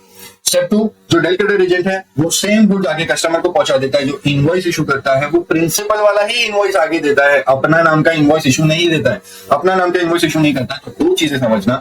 पहली बात तो ये, ऐसे वाले डेल कैडर एजेंट जो होते हैं, ऐसे एजेंट जो होते हैं वो पैरा 3 में कवर नहीं होंगे, शेड्यूल 1 के पैरा 3 में कवर नहीं होंगे। जो एजेंट अपने नाम का इनवॉइस इशू करता है वो वहां पे कवर्ड होता है। दूसरा, ये वाले केस में डेल कैडर एजेंट और कस्टमर के बीच में कोई भी रिलेशन नहीं है। सप्लायर है प्रिंसिपल, रेसिपिएंट है कस्टमर, डेल कैडर एजेंट का यहाँ पे कोई भी रोल नहीं है, बस वो प्रिंसिपल का एजेंट है, गुड्स पहुंचा देता है, पेमेंट लाके दे देता है, दैट्स इट। स्टेप 3, आप कस्टमर ने अगर डिफॉल्ट कर दिया तो स्टेप 3 देखो किधर है, डेल कैडर एजेंट प्रिंसिपल को 1 लाख पे कर देगा। और उसके बाद step 4, del credere agent customer को बोलता है तेरे बिहाफ में, तूने डिले किया था, तेरे बिहाफ में मैंने 1 लाख रुपीज पे कर दिए, अब मेरा तेरे ऊपर एक लोन अमाउंट है 1 लाख रुपीज का, वो लोन मुझे रीपे कर देना, प्लस उस 1 लाख के साथ में मुझे 5,000 का इंटरेस्ट भी चाहिए। तो 1,05,000 वो उससे रिकवर करता है। क्या ये 5,000 टैक्सेबल होगा कि नहीं होगा? ये एग्जेम्प्ट होता है। अगर कोई किसी इंटरेस्ट लोन ऑन इंटरेस्ट जो होता है ये सर्विस एग्जेम्प्ट है, मतलब इसके ऊपर जीएसटी नहीं लगता। अपन एग्जेम्पशन चैप्टर में देते हैं service by way of extending loans advances and deposit where consideration is in the form of interest. तो ये 5000 के इंटरेस्ट अमाउंट पे जीएसटी नहीं लगेगा। ये केस ए था। अब केस बी देखो, सब कुछ सेम है, कलर सेम है, स्टेप सेम है, बस थोड़ा यहाँ पे आपको फर्क पता चलेगा। सेम स्टेप्स है। पहला स्टेप तो सेम है। प्रिंसिपल ने कस्टमर एजेंट को डेलीगेटेड एजेंट को गुड्स दिए, साथ में इनवॉइस दिया 1 लाख रुपीज का। स्टेप 2, डेलीगेटेड एजेंट जब कस्टमर को वो गुड्स देता है, इनवॉइस वो देता है 1,20,000 का invoice. Agent issues own invoice, agent issues own invoice. दो बातें समझो, ऐसे वाले एजेंट पैरा 3 में कवर हो जाते हैं। अगर प्रिंसिपल ने ऐसे वाले एजेंट को सप्लाई ऑफ गुड्स किए हैं विदाउट कंसिडरेशन, तो ये ट्रांजैक्शन सप्लाई मान लिया जाएगा प्रिंसिपल और एजेंट के बीच का। ठीक है। दूसरा यहाँ पे कंक्लूजन समझो, ऐसे वाले एजेंट जो खुद के नाम का इनवॉइस इशू करते हैं कस्टमर को, ऐसे एजेंट और कस्टमर के बीच में एक सप्लायर और रेसिपिएंट का ट्रांजैक्शन बन जाता है, एक रिलेशन बन जाता है सप्लायर और रेसिपिएंट का। अब ये खुद की कैपेसिटी में एक सप्लायर है, जो डेलीगेटेड एजेंट है ये एक सप्लायर है अपनी खुद की कैपेसिटी में, और कस्टमर जो है वो रेसिपिएंट है इसका डेलीगेटेड एजेंट का, वो बायर है। ठीक है। तो इनके बीच में एक ट्रांजैक्शन हो गया। स्टेप 3, डेलीगेटेड एजेंट बोलता है तू पैसे दे दे मेरा 1,20,000, तो मैं वहां पे प्रिंसिपल को पैसे दे दूंगा। अगर ये डिफॉल्ट कर जाएगा तो डेलीगेटेड एजेंट स्टेप 3 अपनी जेब से पैसा देता है 1 लाख रुपीज। पहले भी यही हुआ था, अभी भी यही हुआ। Principal is out of the picture. अब क्या होगा, डेलीगेटेड एजेंट कस्टमर को बोलता है मेरे इनवॉइस का 1,20,000 दे प्लस 5,000 इंटरेस्ट दे for delayed payment of consideration. ये 5,000 उसने जो चार्ज किया है ये यहाँ पे टैक्सेबल होगा, क्योंकि जब कोई सप्लायर अपने किसी रेसिपिएंट से इंटरेस्ट चार्ज करता है, इंटरेस्ट फाइन और late fee for delayed payment of consideration, ये अमाउंट जो है ये ऐड हो जाता है compulsory addition as per section 15(2)D। ये वैल्यू ऑफ सप्लाई में ऐड होगा, वैल्यू ऑफ सप्लाई का पार्ट बनेगा और इस 5,000 पे भी टैक्स लगेगा, जीएसटी लगेगा। तो इन शॉर्ट 1,20,000 जो है वो ट्रांजैक्शन वैल्यू है, प्लस 15(2)D में हम लोग कंपलसरी एडिशन 15(2) में हम लोग कंपलसरी एडिशंस करते हैं, तो क्लॉज डी के हिसाब से ये इंटरेस्ट का 5,000 भी ऐड हो जाएगा। टोटल 1,25,000 पे टैक्स लगेगा। इन शॉर्ट 5,000 जो इंटरेस्ट इस केस में है ये टैक्सेबल होता है। ठीक है। This was the difference. अब तुम जाकर के केस ए और केस बी मेरे नोट से देख लो, या अपने ऑथर के नोट से देख लो, या इंस्टीट्यूट के मॉड्यूल से देख लो, तुमको चीजें समझ में आ जाएंगी। ठीक है। अब जाते हैं अपन टॉपिक से। 7(1)C को फटाफट से कंक्लूड करते हैं। सेक्शन 7(1)C के अंदर शेड्यूल 1 है। शेड्यूल 1 के अंदर 4 पैरा है। पैरा 1 के अंदर कोई भी ट्रांजैक्शन टैक्सेबल होने के लिए 3+1 चीज चाहिए। वो ट्रांजैक्शन जो है वो परमानेंट ट्रांसफर होना चाहिए किसी बिजनेस एसेट का जिसपे आईटीसी अवेल किया है, एंड इस ये ट्रांजैक्शन में कंसिडरेशन नहीं है, विदाउट कंसिडरेशन है, तो ये सप्लाई माना जाएगा शेड्यूल 1 के पैरा 1 के हिसाब से। अब पैरा 2 देखो, तो पैरा 2 में मैंने बताया था आपको रेड करके याद रखना, RED, रेड करके। तो 3 बातें हैं। पहला तो ये कि दो रिलेटेड पर्सन के बीच में अगर कोई बिजनेस ट्रांजैक्शन होगा और वो ट्रांजैक्शन जो है विदाउट कंसिडरेशन है, सप्लाई मान लिया जाएगा। इस रिलेटेड वाले का एक एक्सेप्शन है, अगर एम्प्लॉयर ने अपने एम्प्लॉय को गिफ्ट दिया है up to ₹50,000 in a financial year, तो ये सप्लाई नहीं माना जाता। ठीक है। डी की बात करें तो अगर कोई दो डिस्टिंक्ट पर्सन बिजनेस ट्रांजैक्शन करते हैं और उसमें कंसिडरेशन नहीं है, विदाउट कंसिडरेशन है, तो ये ट्रांजैक्शन सप्लाई मान लिया जाएगा। ये पूरी बातें थी सप्लाई की, शेड्यूल 1 की, पैरा 2 की। पैरा 3 बोलता है कि अगर पाजी प्रिंसिपल और एजेंट के बीच में जो सप्लाई ऑफ गुड्स का ट्रांजैक्शन होता है वो सप्लाई मान लिया जाएगा अगर 1+1 दो बातें हैं। एजेंट ऐसा है जो खुद के नाम का इनवॉइस इशू करता है, और दूसरी बात अगर इस ट्रांजैक्शन में कंसिडरेशन नहीं है तो ये ट्रांजैक्शन सप्लाई मान लिया जाएगा। प्रिंसिपल टू एजेंट या एजेंट टू प्रिंसिपल अगर गुड्स का ट्रांजैक्शन है तो ये दो चीजें होंगी, सप्लाई मान लिया जाएगा। पैरा 3 शेड्यूल 1 का पैरा 3। पैरा 4 क्या बोलता है? पैरा 4 इस ब्रो नहीं बोलता है, पैरा 4 बोलता है इस ब्रो का मतलब क्या है? अगर कोई इंपोर्ट ऑफ सर्विसेज हो रही है, कंसिडरेशन नहीं है, लेकिन ये ट्रांजैक्शन में ब्रो होना चाहिए। इन the course of furtherance of business को हमने इंपोर्ट ऑफ सर्विस जो की है वो इन the course of furtherance of business की है। दूसरी बात, जिससे इंपोर्ट किया है वो हमारा रिलेटेड पर्सन है, या फिर वहां पे लिखा नहीं है any of the establishments which is located outside India, तो इसको नहीं, इस ब्रो होगा। तो पैरा 4 के अंदर, शेड्यूल 1 पैरा 4 के अंदर सप्लाई मान लिया जाएगा। ये सब कुछ विदाउट कंसिडरेशन होना चाहिए। ठीक है। अब डिफरेंस देखो एक बार कि भाई 7(1)B में और 7(1)C में फर्क क्या है। शेड्यूल 7(1)C का शेड्यूल 1 का पैरा 4। 7(1)B में कोई ट्रांजैक्शन जब इसको होता है, इसको, तो वो कहलाया जाता है 7(1)B में सप्लाई। इंपोर्ट ऑफ सर्विसेज जिसके लिए कंसिडरेशन है तो 7(1)B में सप्लाई होगा। वर्सेस 7(1)C का शेड्यूल 1 का पैरा 4 बोलता है अगर कोई ट्रांजैक्शन इसको नहीं, इस ब्रो है, तो सप्लाई माना जाएगा। इंपोर्ट ऑफ सर्विसेज कंसिडरेशन नहीं है। इन the course of furtherance of business किसी रिलेटेड पर्सन या फिर एस्टैब्लिशमेंट्स आउटसाइड इंडिया, ये था इसको वर्सेस इस ब्रो। यहाँ पे सेक्शन 7 पूरा खत्म, 7(1) पूरा खत्म होता है। अब जाते हैं हम लोग 7(1)A स्टार्ट करते हैं। Section 7(1) capital A classification of supply. Next है सेक्शन 7(1)(a). ये है क्लासिफिकेशन ऑफ सप्लाई के बारे में। हमने देखा था 7(1) जो सप्लाईज अंडर जीएसटी था, तो सारी ट्रांजैक्शंस का एक बार पता चल गया कि वो सप्लाई है या नहीं है। अब 7(1)(a) में देखते हैं उसकी क्लासिफिकेशन ऑफ सप्लाई। सब ट्रांजैक्शंस का तो नहीं है, कुछ स्पेसिफाइड ट्रांजैक्शंस को इन्होंने शेड्यूल 2 में डाल के क्लासिफाई किया हुआ है कि वो सप्लाई ऑफ गुड्स होगा कि सप्लाई ऑफ सर्विस होगा। 7 पैरा थे इसमें, लेकिन अब 7th पैरा डिलीट हो गया, तो अब सिर्फ 6 पैरा बचे हैं। मैंने तुमको बताया था 7(1) के क्लॉज ए के टाइम पे कि 7th पैरा डिलीट हो गया, तो बाकी बचे 6 पैरा।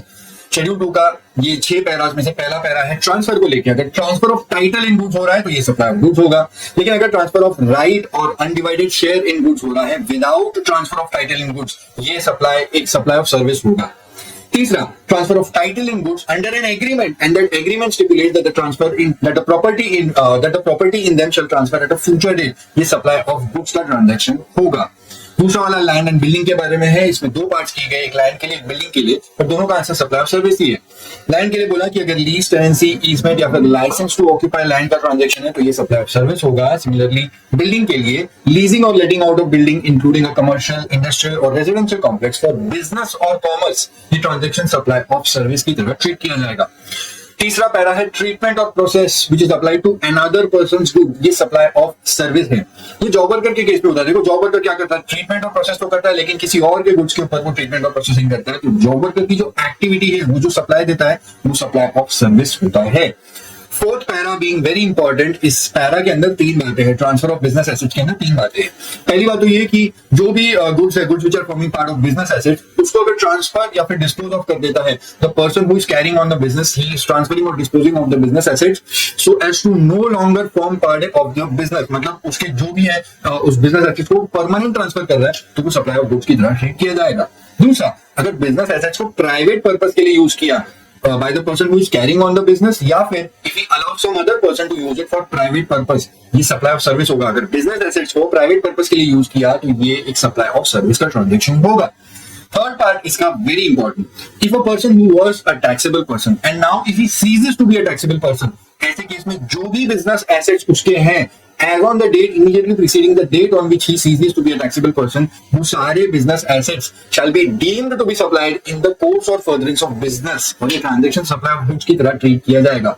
मेरी बात ध्यान से समझो, अगर कोई पर्सन पहले टैक्सेबल पर्सन था, उसने बिजनेस एसेट्स के ऊपर आईटीसी लिया होगा, अब वो बेनिफिट लेके बैठा है और now he ceases to be a taxable person. For example, अगर वो अपनी रजिस्ट्रेशन कैंसिल करा रहा है तो उसने आईटीसी का बेनिफिट ले लिया, अब रजिस्ट्रेशन कैंसिलेशन करा के वो बैठ जाएगा तो डिपार्टमेंट को यही लगेगा कि ये बेनिफिट लेके बैठा हुआ है। ऐसे केस में जो भी पर्सन जो पहले टैक्सेबल पर्सन था, now he ceases to be a taxable person, उसके बिजनेस एसेट्स को डीम्ड सप्लाई मान लिया जाएगा, क्योंकि सप्लाई होगा तभी तो जीएसटी पे करेगा। तो गवर्नमेंट का कहना है बेनिफिट लिया है तो तेरे को बेनिफिट का यहाँ पे रिटर्न भी देना पड़ेगा ना। उसके बिजनेस एसेट्स को अगर वो सप्लाई कर देता तो वो तो एक्चुअल सप्लाई होगा, और अगर वो नहीं करता तो उसका बेनिफिट उससे रिटर्न लेने के लिए इन्होंने बोला डीम्ड सप्लाई मान लिया जाएगा और उसको माना जाएगा इन द कोर्स और फर्दरेंस ऑफ बिजनेस। याद करो 7(1)(a) में क्या बोला था, कोई भी ट्रांजैक्शन सप्लाई का होगा तो उसमें 2 बातें होनी चाहिए, कंसिडरेशन भी होना चाहिए और बिजनेस भी होना चाहिए। तो पहली बात तो इन्होंने बोला कि हम सप्लाई अगर तुम नहीं कर रहे हो तो डीम सप्लाई मान लेंगे।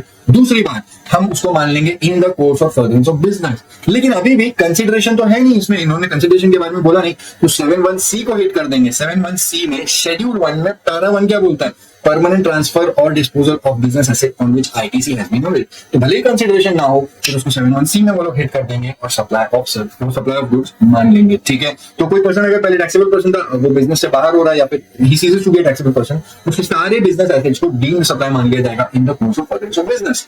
इसके 2 एक्सेप्शंस है, 2 केसेस के अंदर ये डीम्ड सप्लाई नहीं मानेंगे। पहला तो ये कि अगर उसने बिजनेस जो ट्रांसफर किया उसको ट्रांसफर किया एज अ गोइंग कंसर्न, तो उसको ये डीम्ड सप्लाई का प्रोविजन अप्लाई नहीं होगा। और दूसरा, अगर कोई पर्सन है उसका बिजनेस को कंटिन्यू कर रहा है लेकिन he is not continue, the person उसका पर्सनल रिप्रेजेंटेटिव है, he is carrying on the business and now he is deemed to be a taxable person, ऐसे केस में भी एक्सेप्शन में फॉल कर जाएगा। सेकंड वाले का एग्जांपल समझो कि मान लो कोई पर्सन है मिस्टर विजय, वो टैक्सेबल पर्सन है लेकिन now he ceases to be a taxable person, उसके ऊपर ये डीम्ड सप्लाई प्रोविजन अप्लाई हो जाएगा। तो उसने अपने बेटे को आगे कर दिया मिस्टर अमित को और बोला now mister Amit he is going to carry on the business and now he is deemed to be a taxable person. तो मिस्टर विजय अब टैक्सेबल पर्सन नहीं है लेकिन उसकी जगह पे कोई और टैक्सेबल पर्सन है and now he is carrying on the business, ऐसे केस में एक्सेप्शन अप्लाई हो जाएगा और उस पर डीम्ड सप्लाई, मिस्टर विजय के ऊपर ये डीम्ड सप्लाई के प्रोविजन अप्लाई नहीं होंगे। ये दो एक्सेप्शंस हैं जहां पे ये डीम्ड सप्लाई नहीं अप्लाई होता। ये पैरा 4 था, इसके तीनों ही पार्ट्स बड़े इंपॉर्टेंट थे, थर्ड पार्ट स्पेसिफिकली बहुत इंपॉर्टेंट है।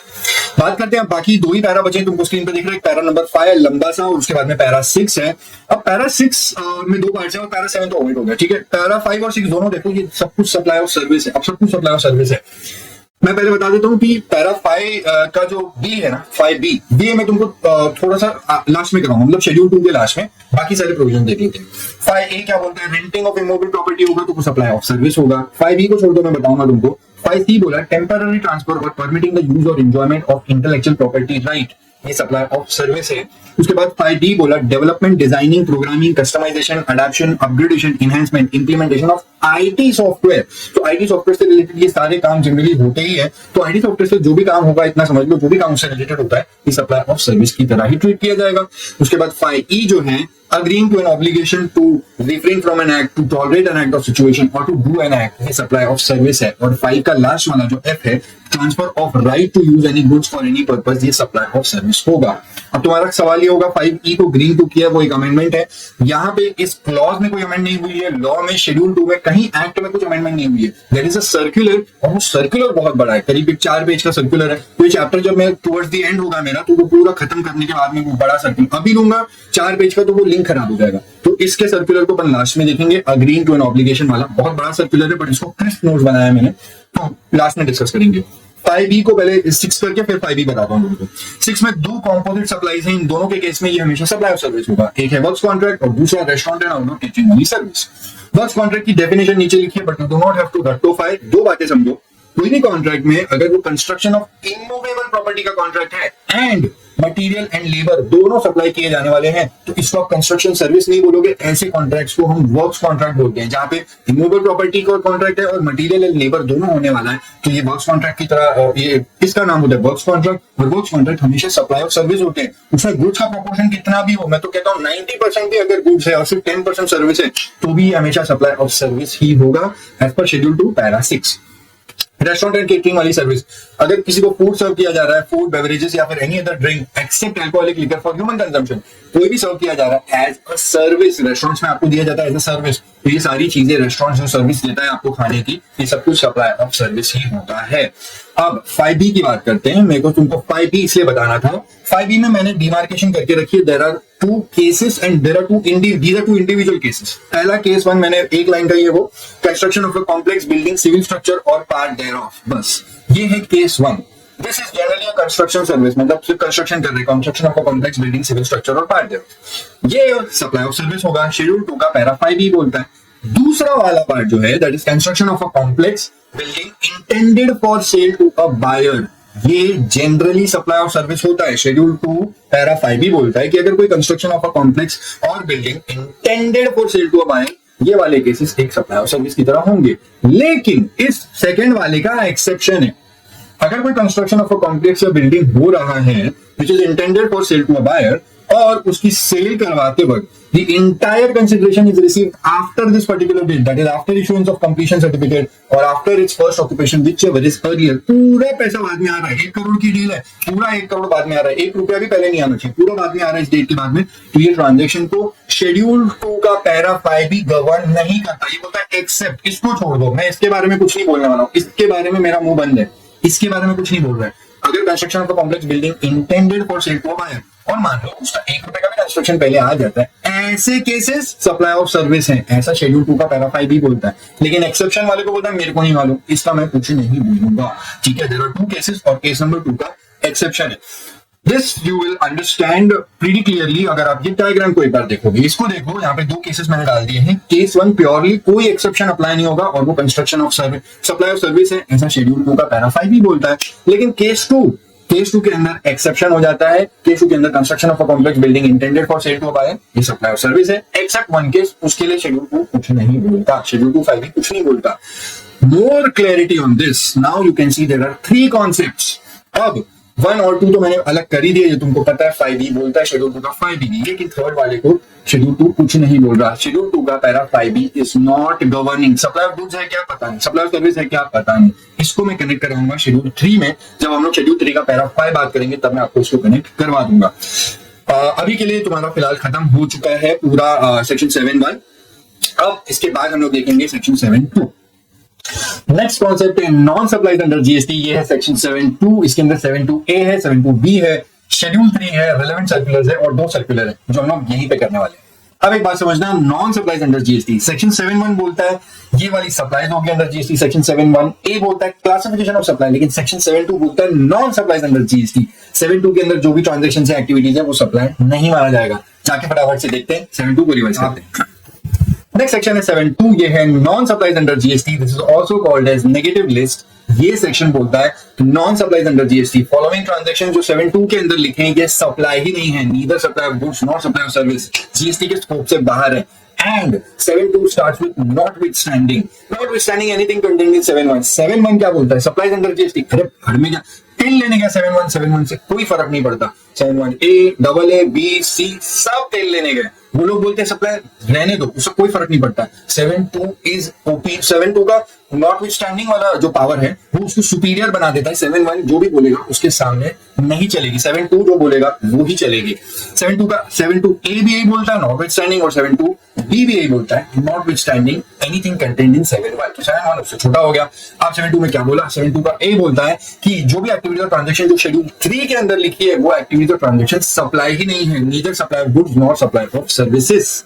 शेड्यूल 3 के अंदर आपको दिखेगा स्क्रीन पे ये टोटल 8 पैराज हैं, ठीक है। इसके अंदर भी मैं जो 5th पैरा है जो sale of land and subject to para 5B ऑफ शेड्यूल 2 सेल ऑफ बिल्डिंग, ये मैं तुमको 8 पैरा मतलब ये पूरा एक पैरा खत्म होने के बाद 5th वाला लास्ट में कराऊंगा, ठीक है। आपको एक बार कनेक्ट करा दूंगा जो मैंने लास्ट चार्ट तुम्हारे साथ छोड़ा था। पहला पैरा बोलता है कि जो भी services which are provided by an employee to the employer in the course of और in relation to the employment, वो सारी सर्विसेज सप्लाई नहीं मानी जाती। दूसरा पैरा बोलता है सर्विसेज बाय द कोर्ट और tribunal whether established under any law for the timing in force, court और ट्राइब्यूनल की जो भी सर्विसेज होती है वो भी सप्लाई नहीं मानी जाएगी। थर्ड पैरा के अंदर 3 बातें हैं। पहली बात तो ये जो भी functions which are perform by MP, MLA या फिर member of panchayat, member of municipalities, member of local authorities, मतलब अपने एरिया के जो लोकल एमएलए होते हैं या फिर हमारे देश के जो एमपी है, इनकी जो भी फंक्शंस होते हैं ये सप्लाई नहीं माने जाते।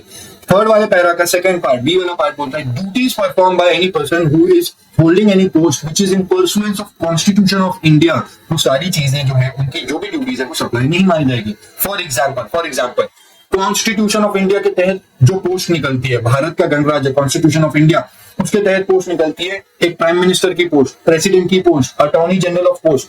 ये पोस्ट पे जो भी पर्सन बैठे इनकी जो भी ड्यूटीज है वो ड्यूटी सर्विसेज वो ड्यूटी सप्लाई ही नहीं कहलाई जाएगी, neither supply of goods not supply of services. हम ये नहीं कह रहे कि नरेंद्र मोदी जी जो हमारे प्राइम मिनिस्टर है इनकी सर्विस इनकी जो ड्यूटीज है ये हम इनके बारे में नहीं बात कर रहे, हम कह रहे हैं इस पोस्ट पे जो भी पर्सन होगा, अभी नरेंद्र मोदी जी है, इसके बाद जो प्राइम मिनिस्टर होंगे, इसके पहले जो प्राइम मिनिस्टर थे, उनकी जो भी ड्यूटीज है वो सप्लाई नहीं कहलाई जाती। Similarly president of India, similarly attorney general of India, तो कॉन्स्टिट्यूशन ऑफ इंडिया के तहत जो भी पोस्ट बनी है उस पोस्ट पे जो भी पर्सन वो पोस्ट को ऑक्यूपाई करता है उनकी सारी ड्यूटीज जो है वो सप्लाई नहीं मानी जाती।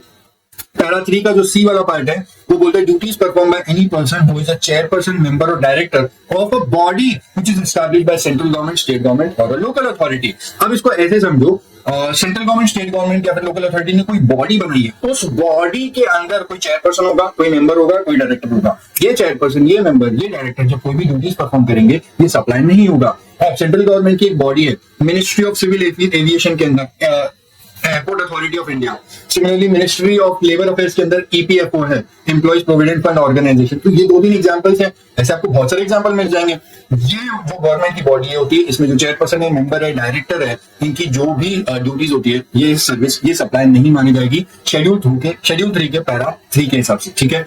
फोर्थ वाला है ये अंतिम सेवा है, funeral, crematorium, burial and mortuary वाली service including transportation of deceased, ये सब कुछ सप्लाई नहीं कराया जाता। अब एक बात यहाँ पे समझो, ट्रांसपोर्टेशन ऑफ डिसीज, मतलब कोई मृत्यु व्यक्ति की अगर ट्रांसपोर्टेशन की जा रही है तो वो सप्लाई नहीं मानी जाएगी। लेकिन ट्रांसपोर्टेशन ऑफ पेशेंट अगर हो रहा है वो सप्लाई तो है। लेकिन हम लोग देखते हैं एग्जाम्पशन में हेल्थ केयर सेक्टर में कि ट्रांसपोर्टेशन ऑफ पेशेंट अगर हो रहा है तो उसको टैक्सेबल नहीं किया, उसको एग्जाम्पशन करके रखा है। सप्लाई तो है लेकिन ट्रांसपोर्टेशन ऑफ डिसीज अगर हो रहा है तो वो सप्लाई ही नहीं होगा। ठीक है, उसके बाद पैरा 5 है, मैं तुमको बाद में कराऊंगा। पैरा 6 देखो। हाँ जी, तो पैरा 6 में ध्यान देना है actionable claims. Actually actionable claims जो मैं अभी डिस्कस करवा रहा था वो थोड़े पुराने हो गए, और यहाँ पे अगर आप सितंबर 24 या आगे उसके आगे कोई भी एग्जाम दे रहे हैं, इनफैक्ट जनवरी 25 के लिए अगर कोई स्टूडेंट इसको रेफर कर रहा है, तो भी यही बात समझनी है आपको कि यहाँ पे अमेंडमेंट है। दो अमेंडमेंट है, एक अमेंडमेंट पैरा 6 के अंदर है, दूसरी अमेंडमेंट पैरा 8 में है। लेकिन पैरा 8 की जो अमेंडमेंट है वो आपके लिए टेक्निकली आपको एग्जाम में उसका इफेक्ट देखने को ही नहीं मिलेगा, पढ़ने को ही नहीं मिलेगा, और उसका आप छोड़ भी सकते हैं। तो यू कैन इग्नोर दिस वाली amendment. I am talking about the amendment in para 6। ये बड़ी मस्त है और इंपॉर्टेंट, बहुत इंपॉर्टेंट। अब एक्शनेबल क्लेम्स देखो, यहाँ पे पैरा शेड्यूल 3 के अंदर जो पैरा 6 ये कह रहा है कि कुछ ऐसे एक्शनेबल क्लेम्स हैं वो सप्लाई माने जाएंगे, वो सप्लाई माने जाएंगे, जैसे कि स्पेसिफाइड एक्शनेबल क्लेम्स। ये जो एक्शनेबल क्लेम्स है, जो कि स्पेसिफाइड एक्शनेबल क्लेम्स है, ये सप्लाई हैं। But actionable claims other than specified actionable claims वो सप्लाई ही नहीं है। अब ये स्पेसिफाइड एक्शनेबल क्लेम्स की एक नई डेफिनेशन बनाई है एग्जाम के अंदर, आपको ये बहुत अच्छे से ध्यान देना है। देखो, पहले यहाँ पे तीन ही हुआ करते थे, लॉटरी, बैटिंग एंड गैम्बलिंग। तो ये तीनों को कट तो किया, लेकिन इन तीनों को स्पेसिफाइड एक्शनेबल क्लेम की डेफिनेशन के अंदर डाल दिया है। तो ये मैं आपको यहाँ पे दिखा देता हूँ। बैटिंग है, गैम्बलिंग है और लॉटरी, ये तीनों चीजें जो आप देखते हो वैसी की वैसी हैं। और तीन ऐड हो गए हैं, कसिनो ऐड हो गया है, हॉर्स रेसिंग ऐड हो गया है, एंड OMG ये सबसे इंपॉर्टेंट है, ऑनलाइन मनी गेम। ये 6 स्पेसिफाइड एक्शनेबल क्लेम्स हैं। ये बिल्कुल बिल्कुल बिल्कुल बिल्कुल इनको सप्लाई मानेंगे, लेकिन इनके अलावा जो कोई भी एक्शनेबल क्लेम्स है वो सप्लाई नहीं है। आपको ये चीजें एक डेफिनेट एक स्टेबल से आपको क्लियर दिखने में समझ में आ जाएंगी। एक्शनेबल क्लेम्स के मैंने दो अलग अलग पार्ट्स बना दिए, lottery, betting, gambling, casino, horse racing and online money gaming. अब यहाँ पे आपको हाईलाइटर से ये भी बता दूं कि ये जो है ये नए ऐड हुए हैं। इसके अलावा जो ऊपर LBG, लॉटरी, बेटिंग, गैम्बलिंग, ये पहले भी हुआ करते थे, अभी भी हैं। और इन ये सबका बंडल बना करके 6 स्पेसिफाइड एक्शनेबल क्लेम्स बना दिए हैं। ये बिल्कुल सप्लाई है। लेकिन अब जब शेड्यूल 3 की बात कर रहे हैं तो शेड्यूल 3 इनके बारे में नहीं कह रहा है शेड्यूल 3, बल्कि इनके बारे में कहता है। शेड्यूल 3 बोलता है कि अदर एक्शनेबल क्लेम्स इनको छोड़ दो, other actionable claims these are not a supply. ये बोला सेक्शन 7(2) के क्लॉज A के अंदर। शेड्यूल 3 में जो पैरा 6 है उसने इस बात को क्लियर किया है, और यहाँ पे आपको इसी की अमेंडमेंट और इसकी बात करनी थी, इसलिए मैंने कट करके बीच में ये पीस डाला हुआ है। अब शुरू में मैंने आपको ये भी बताया था कि एक्शनेबल क्लेम्स इसको गुड्स माना गया है। तो अब ये लॉटरी, बेटिंग और गैम्बलिंग की जहां तक बात है, तो पहली बात तो ये सप्लाई बन तो गए, अब ये सप्लाई है तो ये क्या होगा, सप्लाई अगर ये है भी तो ये होंगे सप्लाई ऑफ गुड्स, क्योंकि एक्शनेबल क्लेम्स को गुड्स की डेफिनेशन में डाला हुआ है। इस बात को ध्यान देना, क्योंकि मैं स्पेसिफिकली इसके लिए भी कुछ सेपरेट कंटेंट बना दूंगा, ऑनलाइन मनी गेमिंग, क्योंकि इसका इंपैक्ट आपको कई सारे चैप्टर्स के अंदर देखने को मिलता है। पूरी GST एक्ट में हर जगह पे, जैसे टाइम ऑफ सप्लाई होगा और चार्ज ऑफ GST होगा, ये सारी बहुत सारी प्रोविजन में इसका इंपैक्ट है। मैं एक सेपरेट कंटेंट बना दूंगा। फिलहाल के लिए आप इन बात को समझिए, ये एक्शनेबल क्लेम्स, ये 6 के अलावा जो भी एक्शनेबल क्लेम्स होते हैं वो सप्लाई नहीं है, neither supply of goods not services. Section 7(2) के क्लॉज A ने इस बात को क्लियर किया है। शेड्यूल 3 पैरा 6 के अंदर इस बात को क्लियरली मेंशन किया गया है। 6 स्पेसिफाइड एक्शनेबल क्लेम्स कौन से हैं जिनको सप्लाई माना जाता है कॉन्सिक्वेंटली, क्योंकि वो नेगेटिव लिस्ट में कवर नहीं होते, lottery, betting, gambling, casino, horse racing and OMG, online money gaming, ये सप्लाई है। एंड मोर क्लियरली ये सप्लाई ऑफ गुड्स माने जाएंगे, बिकॉज गुड्स की डेफिनेशन में इनको इंक्लूड किया है। अब ये वाली आपकी पैरा 6 की अमेंडमेंट तो हो जाती है, लेकिन अब आपने पैरा 8 की अमेंडमेंट को मेरे मुंह से एक बार सुन लो। सिस्टम कुछ नहीं है, बस ये वाले प्रोविजन पहले भी थे, अभी भी हैं। ये प्रोविजन करीब करीब 2019 के आसपास में आए थे, लेकिन यहाँ पे सरकार ने एक अमेंडमेंट ला करके बोला कि ये वाले जो प्रोविजन हैं इनको हम लोग रेट्रोस्पेक्टिवली इफेक्टिव कर रहे हैं, और जिस दिन से GST आया था, दैट इज 1 जुलाई 2017 से रेट्रोस्पेक्टिवली इसको इफेक्टिव कर रहे हैं। हालांकि ये आया था 2019 में और वहां से एप्लीकेबल हुआ था, लेकिन सरकार ने इसको थोड़ा सा और पीछे डाल करके जिस दिन GST आया था 1 जुलाई 2017, उस दिन से इसकी रेट्रोस्पेक्टिव इफेक्टिवनेस बना दी है। हालांकि हमारे एग्जाम में इसका कोई भी इंपॉर्टेंस नहीं है और इसके ऊपर कोई क्वेश्चन टेक्निकली बन नहीं सकता। तो ये पूरा कंटेंट आपका, इसके अलावा सारी चीजें आप कंटिन्यू कर सकते हैं उसको। पैरा 7 है आउट एंड आउट सप्लाईज। अगर कोई सप्लाई ऑफ गुड्स हो रहा है from a place in the non taxable territory to another place in the non taxable territory, without such goods entering into India. For example अगर कोई transaction हो रहा है दुबई और अबू धाबी के बीच में, दुबई से गुड्स निकल के अबू धाबी पहुंच रहे हैं, तो वो गुड्स थोड़ी ना इंडिया में आ रहे, those goods are not entering into India. अगर मैंने वो ट्रांजैक्शन इनिशिएट किया है, दो पार्टीज के बीच में ट्रेडिंग करवाई है, चलेगा, वो मेरे लिए सप्लाई नहीं माना जाएगा, वो ट्रांजैक्शन सप्लाई ऑफ गुड्स या सप्लाई ऑफ सर्विस नहीं होगा शेड्यूल 3 के पैरा 7 की वजह से। पैरा 8 ये कस्टम्स से रिलेटेड थोड़ा बहुत है। कस्टम्स में इंपोर्ट ऑफ गुड्स जब होते हैं उसकी कस्टम क्लियरेंस होती है, clearance for home consumption. Home consumption की क्लियरेंस के पहले जितने भी ट्रांजैक्शन होते हैं उस गुड्स के, उन गुड्स के जो भी ट्रांजैक्शन होते हैं वो सप्लाई नहीं माने जाते। इसको दो पार्ट्स में डिवाइड किया। 8A बोलता है कि supply of warehouse goods, import हो गए, कस्टम्स पोर्ट पे आ गए, इंपोर्ट होने के बाद उनकी क्लियरेंस हुई, क्लियरेंस फॉर वेयर हाउसिंग, अब वो वेयर हाउस में पड़े। उन वेयर हाउस गुड्स का अगर कुछ भी ट्रेडिंग, कुछ भी उनका सेल होता है तो वो सप्लाई नहीं माना जाता before clearance for home consumption. Similarly 8B बोलता है before clearance for home consumption, अगर गुड्स वहां से वो जिस पोर्ट से एक्सपोर्ट हो रहे हैं वहां से चल चुके हैं, वहां से डिस्पैच हो गया, इंडिया में अब तक पहुंचा नहीं है, हाई सी में है, इसको बोलते हैं ट्रांसपोर्टेशन वेसल से होता है, हाई सी में है, उन गुड्स की अगर सेल होती है, जो कंसाइनी इंडिया में जिसका कंसाइनमेंट आ रहा है वो उन गुड्स को सेल कर देता है किसी और को bye way of endorsement of title document, वो टाइटल डॉक्यूमेंट किसी और के नाम पे करती है, सेल कर दिया। तो ऐसे जो ट्रांजेक्शन होते हैं ये भी सप्लाई नहीं होते, neither supply of goods not supply of services. ये आठों पैरा, ये सारे 8 पैरा हमारे शेड्यूल 3 के हो गए। सिर्फ पैरा 5 जो मेरे को तुम्हारे साथ डिस्कस करना है, sale of land and subject to para 5B ऑफ schedule 2 sale of building.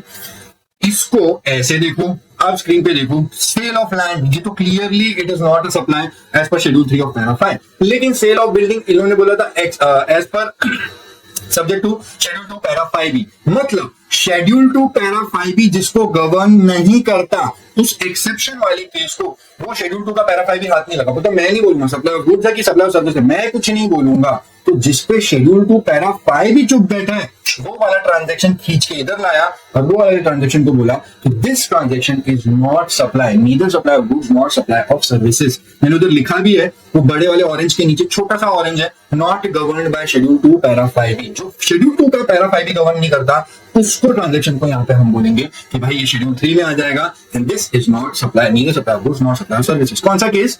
Construction of a complex और building intended for sale to a buyer and जिसका इंटायर कंसिडरेशन, मान लो 1 करोड़ की डील है, पूरा का पूरा consideration is after its issuance of completion certificate or after first occupation whichever is earlier. अगर ऐसा ट्रांजैक्शन हो रहा है सेल ऑफ बिल्डिंग का तो दोस्त मेरे वो सप्लाई नहीं होगा, नीदर सप्लाई ऑफ गुड्स और नॉट सप्लाई ऑफ सर्विस। और एक बात, ये शेड्यूल 3 जो है ये 7.2 के अंदर आता है। 7.2 के पास पावर है, नॉट विथ स्टैंडिंग। 7.1 क्या बोल रहा है फर्क नहीं पड़ता। 7.1 बोलता है सप्लाई। अरे हर में गया, 7.2 के पास में नॉट विथ स्टैंडिंग का पावर है। 7.2 के अंदर शेड्यूल 3 है और शेड्यूल 3 के पास में भी नॉट विथ स्टैंडिंग का पावर है। वो बोलता रहेगा सप्लाई, उसको हर में उसको तेल लगाने का। ये बोल रहा है नॉट सप्लाई, ये बोल रहा है it is not a supply, and it is not a supply. 7.2 is powerful, 7.2 is superior and so as is schedule 3 accordingly. अब और एक क्लैरिटी तुमको मैं देता हूं, this diagram is going to clear all your doubts with respect to construction service, sale of land, sale of building. See the very first part corner पे construction service के 2 part हैं। मैंने शेड्यूल 2 पैरा 5B में बताया था, construction of a complex building, civil structure और a part देयरऑफ। अगर वो प्योर लेबर कॉन्ट्रैक्ट है, उसमें मटेरियल नहीं है, सिर्फ कंस्ट्रक्शन सर्विस दी गई है, तो वो सप्लाई ऑफ सर्विस होगा as per schedule 2 para 5B।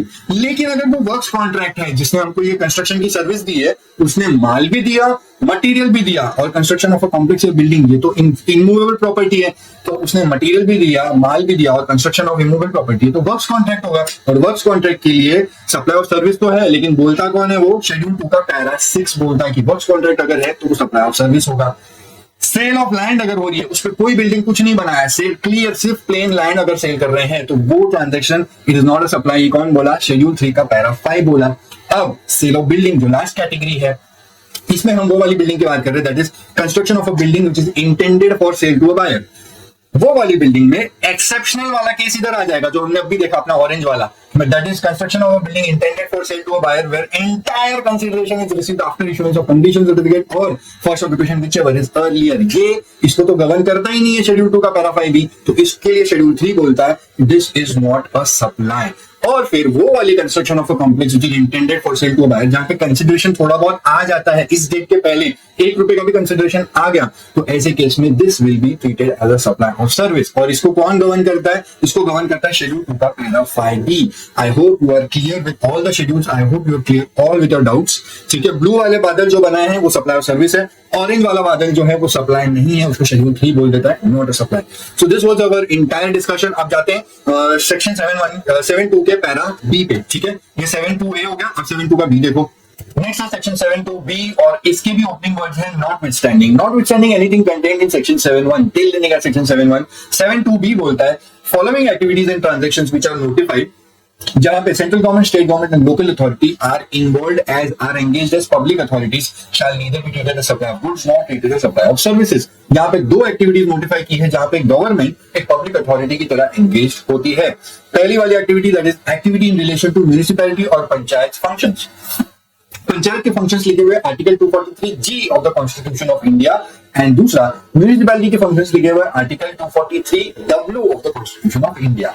इस आर्टिकल के अंदर सारी इनके फंक्शंस लिखे हुए। ये फंक्शंस जब गवर्नमेंट परफॉर्म करती है तो ये फंक्शंस को परफॉर्म करना can not be treated as supply of goods neither as supply of services. For example municipality और पंचायत के फंक्शंस होते हैं रोड की साफ सफाई करना, ड्रेनेज लाइन की साफ सफाई करना, पेड़ लगाना और स्ट्रीट लाइट्स मेंटेन करना, या फिर रोड में पूरी मार्किंग करना ताकि एक्सीडेंट ना हो, स्पीड ब्रेकर लगाना। ये सारी चीजें हमारी म्युनिसिपैलिटी करती है, पंचायत करती है। तो ये नहीं कह सकते कि म्युनिसिपैलिटी और पंचायत पब्लिक को कोई सर्विस दे रही है। इनकी सारी functions can not be treated as supply. ठीक है, उसके बाद और एक नोटिफाई करके इन्होंने बोला और एक activity that is grant of alcoholic liquor licence. अब ध्यान से सुनना, अल्कोहलिक लिकर लाइसेंस इशू करने का, ग्रांट करने का पावर स्टेट गवर्नमेंट के पास में, क्योंकि दारू बेचने से जो भी टैक्स रेवेन्यू होता है वो स्टेट गवर्नमेंट को ही जाता है, इसलिए उसका लाइसेंस इशू करने का पावर, ग्रांट करने का पावर भी स्टेट गवर्नमेंट के पास में। अब स्टेट गवर्नमेंट जब अल्कोहलिक लिकर लाइसेंस ग्रांट करती है, बदले में वो जो भी लाइसेंस फी और जो भी एप्लीकेशन फी चार्ज करती है वो पर्सन से, लाइसेंसी से या फिर एप्लीकेंट से, उस पर कोई भी जीएसटी नहीं लगेगा, क्योंकि ये जो एक्टिविटी है लाइसेंस इशू करना, लाइसेंस ग्रांट करना, ये एक्टिविटी सप्लाई नहीं माना जाता, neither supply of goods not supply of services. अब दो चीजें तुमको दिख रही है, एक ग्रीन कलर का छोटा सा एक लाइन का बॉक्स है, वो स्टार भी किया तो इस बात की अमेंडमेंट है, और एक ब्लू कलर का बॉक्स। पहले ग्रीन कलर वाले बॉक्स पे बात करते हैं। अमेंडमेंट एज सच तुम्हारे लिए कोई टेक्निकल ऐसी समझने वाली बात नहीं है, बस सिर्फ ये है कि ये जो नोटिफिकेशन आया था विच वॉज ग्रांटिंग, जो अल्कोहलिक लिकर लाइसेंस ग्रांट करने का जो एक्टिविटी जिसको सप्लाई नहीं लगेगा, वो नोटिफिकेशन उन्होंने लाया था 20 सितंबर 2019 को, और उस डेट से वो प्रोस्पेक्टिवली अप्लाई हो रहा है। बस ये इस बार एक छोटा सा नोटिफिकेशन है जिसने बोला कि ये जो अल्कोहलिक लिकर लाइसेंस ग्रांट करने की एक्टिविटी को सप्लाई नहीं माना जाता, ये रेट्रोस्पेक्टिवली अप्लाई होगा 1/7/2017 से। बस रेट्रोस्पेक्टिव इफेक्ट देने के लिए एक नोटिफिकेशन आया था, ये एक छोटी सी अमेंडमेंट है। दूसरा एक सर्कुलर है, नीचे ब्लू बॉक्स में लिखा है, वो भी इस अल्कोहलिक लिकर लाइसेंस से रिलेटेड है। ये सर्कुलर भी आया था 20 सितंबर 2019 में। इस सर्कुलर में खाली इस बात को क्लैरिफाई किया कि सिर्फ एक ही लाइसेंस है जो स्टेट गवर्नमेंट इशू करती है, licence of alcoholic liquor licence. बस ये वाला लाइसेंस इशू करने की एक्टिविटी को सप्लाई नहीं माना जाता। इसके अलावा कोई भी लाइसेंस अगर स्टेट गवर्नमेंट इशू करती है तो वो सारे लाइसेंस को सप्लाई माना जाएगा, उस एक्टिविटी को, लाइसेंस इशू करने की एक्टिविटी को सप्लाई माना जाएगा, और बदले में जो भी लाइसेंस फी होती है, जो भी एप्लीकेशन फी होती है, उस पर जीएसटी लगेगा। ठीक है, सिर्फ अल्कोहलिक लिकर लाइसेंस जो इशू किया जाता है उसको सप्लाई नहीं माना जाता, उसकी फी पे और जो भी है एप्लीकेशन फी पे, लाइसेंस फी पे कोई भी जीएसटी नहीं लगता। तो ये सेक्शन 7.2b अपना यहाँ पे खत्म हो रहा है। इसके अंदर दो ही नोटिफिकेशन आए थे, 1 और 2 जो तुमको दिख रहा है। अब रेलेवेंट सर्कुलर तुमको दिख रहे हैं एकदम नीचे, दो रेलेवेंट सर्कुलर, ये सेक्शन 7.2 से रिलेटेड जो भी सर्कुलर है, 7.2a 7.2b, ये जो भी बातें हैं इनसे रिलेटेड गवर्नमेंट ने सर्कुलर लाके चीजों को क्लैरिफाई किया था, वो सर्कुलर की लड़ी अब यहाँ से स्टार्ट हो रही है। पहला ही दो सर्कुलर तुमको स्क्रीन पे दिख रहा है, 2 स्टार है, सर्कुलर नंबर 1 और 2। ये दोनों सर्कुलर इस बार की अमेंडमेंट है। एक्ट में, लॉ में कहीं पे कोई चेंजेस नहीं हुए, बस ये सर्कुलर आया। मैंने बताया था 7.2 के अंदर 2 सर्कुलर है, ये ही वो दोनों ग्रीन वाले सर्कुलर है, इस बार की अमेंडमेंट है।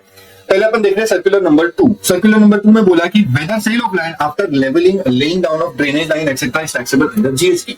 तो पहले तो एक बात समझो, हमने ऑलरेडी देखा है शेड्यूल 3 का पैरा 5 बोलता है कि अगर सेल ऑफ लैंड हो रहा है तो सप्लाई नहीं माना जाएगा। अब यहाँ पे मुद्दा क्या उठा? मुद्दा ये उठा कि कोई डेवलपर है जिसने लैंड खरीदी, बंजर जमीन थी, वो लैंड उसने खरीदी, उस लैंड पे डेवलपमेंट किया, बिल्डिंग नहीं बनाई, उस लैंड की लेवलिंग किया, ऊबड़ खाबड़ था वो, उसकी लेवलिंग करके स्ट्रेट कर दिया, अंदर ड्रेनेज की पाइपलाइन डलवा दिया, आजू बाजू फेंसिंग लगवा दिया ताकि जिसको सेल कर पाए वो थोड़ा सा ठीक ठाक लगे। तो उसने लैंड की थोड़ी डेवलपमेंट करके फिर उस डेवलप्ड लैंड को सेल किया, तो क्या डेवलप्ड लैंड की सेल पे जीएसटी लगा देंगे? क्या ऐसा बोल सकते हैं कि शेड्यूल 2 के पैरा 5 में कवर्ड हो जाएगा, sale after construction and all that thing करके, या फिर थोड़ा भी कंस्ट्रक्शन पहले पैसा पहले आ गया तो टैक्स लग जाएगा एंड ऑल दैट थिंग, ऐसे करके लगा सकते हैं क्या? तो इसके लिए क्लैरिफिकेशन है नहीं भाई, अगर आप बंजर जमीन को बेचोगे तो भी वो सेल ऑफ लैंड होगा, शेड्यूल 3 के अंदर सप्लाई में उस ट्रांजेक्शन को सप्लाई नहीं माना जाएगा, जीएसटी नहीं लगेगा। और डेवलप्ड लैंड को जब सेल करोगे तो भी वो सेल ऑफ लैंड की तरह ही ट्रीट किया जाएगा, एंड शेड्यूल 3 पैरा 5 के हिसाब से उसको भी हम लोग उस ट्रांजेक्शन को भी सप्लाई नहीं मानेंगे, उस पर भी जीएसटी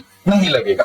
अब वो सेकंड सर्कुलर जो है उसके नीचे सेकंड वाले पार्ट में एकदम मैंने रेड कलर में लिखा हुआ है, एक बात उन्होंने और अच्छी क्लैरिफाई की कि कोई पर्सन जब इस लैंड ओनर को जब ये सर्विस देता है डेवलपमेंट वाली, मतलब लैंड लेवलिंग करने की सर्विस, लैंड के अंदर को ड्रेनेज पाइप डलवाने की सर्विस, आजू बाजू फेंसिंग लगवाने की सर्विस, ये सप्लाई ऑफ सर्विस जो उस लैंड ओनर को दे रहा है वो सप्लाई ऑफ सर्विस एक वो सर्विस एक सप्लाई मानी जाएगी अंडर जीएसटी, और उस सर्विस के ऊपर जीएसटी बिल्कुल बिल्कुल लगेगा। अब टेक्निकली बात है, वहां पे लिखी तो नहीं है, बट आपको टेक्निकली समझ में भी आ जाएगा, वो जीएसटी लगाएगा और गवर्नमेंट को पे तो कर देगा, लेकिन जो लैंड ओनर है उसका आईटीसी ले ही नहीं सकता, क्योंकि जब वो लैंड बेचता है उस डेवलप लैंड को अगर वो बेचेगा तो डेवलप लैंड की सेल पे कोई भी उसको आईटीसी, डेवलप लैंड की सेल पे कोई भी उसको जीएसटी नहीं लगेगा, तो आईटीसी का बेनिफिट वो नहीं ले पाएगा। इस वॉज टेक्निकल, बट ठीक है। सेकंड वाला सर्कुलर खत्म हुआ, अब फर्स्ट वाला सर्कुलर देखते हैं। फर्स्ट वाला सर्कुलर में बोला perquisites provided by employer to employee as per contractual agreement, क्या ये perquisites को सप्लाई मान लिया जाएगा? क्या इसके ऊपर जीएसटी लगेगा कि नहीं लगेगा?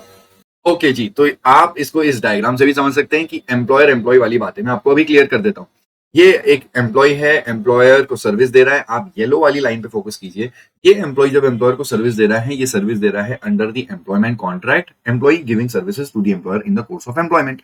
और एम्प्लॉयर ये येलो वाली सर्विसेज के लिए जो कि in the course of employment है, उसके लिए कंसिडरेशन दे रहा है, और कंसिडरेशन भी है as per the employment contract. दोनों के बीच में एम्प्लॉयमेंट कॉन्ट्रैक्ट हुआ है, और उस एम्प्लॉयमेंट कॉन्ट्रैक्ट के तहत कॉन्ट्रैक्ट में लिखा गया था कि क्योंकि आप हमारी कंपनी के एम्प्लॉय हो, आपका ये प्रोफाइल है, ये काम करोगे तो इतना इतना बेसिक सैलरी होगा और इतना इतना परक्यूजिट मिलेगा। अब आप उस ब्लू वाली लाइन में देख सकते हैं, वहां पे एक परक्यूजिट है XYZ। ये XYZ परक्यूजिट तो एम्प्लॉयमेंट कॉन्ट्रैक्ट में ही लिखा हुआ है, एंड देयरफॉर कोई भी परक्यूजिट जो एम्प्लॉयमेंट कॉन्ट्रैक्ट में ही लिखा हुआ है उसको आप सप्लाई नहीं मान सकते, क्योंकि ये जो परक्यूजिट है ये दिया जाता है only as per the employment contract, जिसमें वो सर्विस देने वाला है एम्प्लॉय टू द एम्प्लॉयर, और उसके लिए जो भी कंसिडरेशन मिलेगा वो सप्लाई है ही नहीं। यहाँ पे लॉजिक लगा सकते हैं हम लोग शेड्यूल 3 का पैरा 1 में जो बात लिखी है कि एम्प्लॉय जब एम्प्लॉयर को सर्विस देता है इन द कोर्स ऑफ एम्प्लॉयमेंट, वो सप्लाई नहीं होता, और उस सर्विस के लिए उसको एज पर द कॉन्ट्रैक्ट जो भी कंसिडरेशन मिल रहा है, फिर चाहे वो XYZ परक्यूजिट हो, चाहे बेसिक सैलरी हो, वो एग्जेम्प्ट है। अब बीच में आपको सेंटर में एक लाइन मैंने ब्लू कलर की रेड कलर की लाइन में ये बता दिया कि उस एम्प्लॉयर ने उस एम्प्लॉय को कुछ और भी परक्यूजिट दिए थे। ये परक्यूजिट PQR वाले परक्यूजिट है, and these perquisites are not as per the contract. अब यहाँ पे आप इस बात को ऐसे समझ लीजिए कि ये एम्प्लॉय आया था ऑर्गेनाइजेशन में, लेकिन जब इसकी एक over the period of time इसकी परफॉर्मेंस देखी गई तो ये एक्सपेक्टेशन से ज्यादा ही अच्छा परफॉर्म कर रहा था, एंड देयरफॉर एम्प्लॉयर ने उसको कुछ और भी परक्यूजिट्स दे दिए जो कि कॉन्ट्रैक्ट में भी नहीं लिखे थे। और ये वाले परक्यूजिट्स थे फॉर एग्जांपल PQR टाइप के परक्यूजिट्स। ये परक्यूजिट्स जब एम्प्लॉयर एम्प्लॉय को देता है, क्योंकि ये जो वाले परक्यूजिट्स कॉन्ट्रैक्ट में नहीं थे, ऐसे केस में इसको ऐसे अज्यूम कर सकते हैं कि एम्प्लॉयर ने out of the extraordinary performance of the employee उससे खुश होकर के उसको एक गिफ्ट दिया, और गिफ्ट वाले पॉइंट पे आप इसको रख सकते हैं। अब आपको यहाँ पे ये लॉजिक भी लगाना जरूरत पड़ेगी कि एम्प्लॉय को जब गिफ्ट दिया जाता है, एम्प्लॉयर एम्प्लॉय को गिफ्ट देता है, तो शेड्यूल 1 के पैरा 2 में एक एक्सेप्शन लिखा है कि अगर एम्प्लॉयर ने एम्प्लॉय को गिफ्ट दिया है up to ₹50,000 in a financial year, तो उस वाले गिफ्ट को सप्लाई नहीं माना जाएगा, neither supply of goods not supply of service.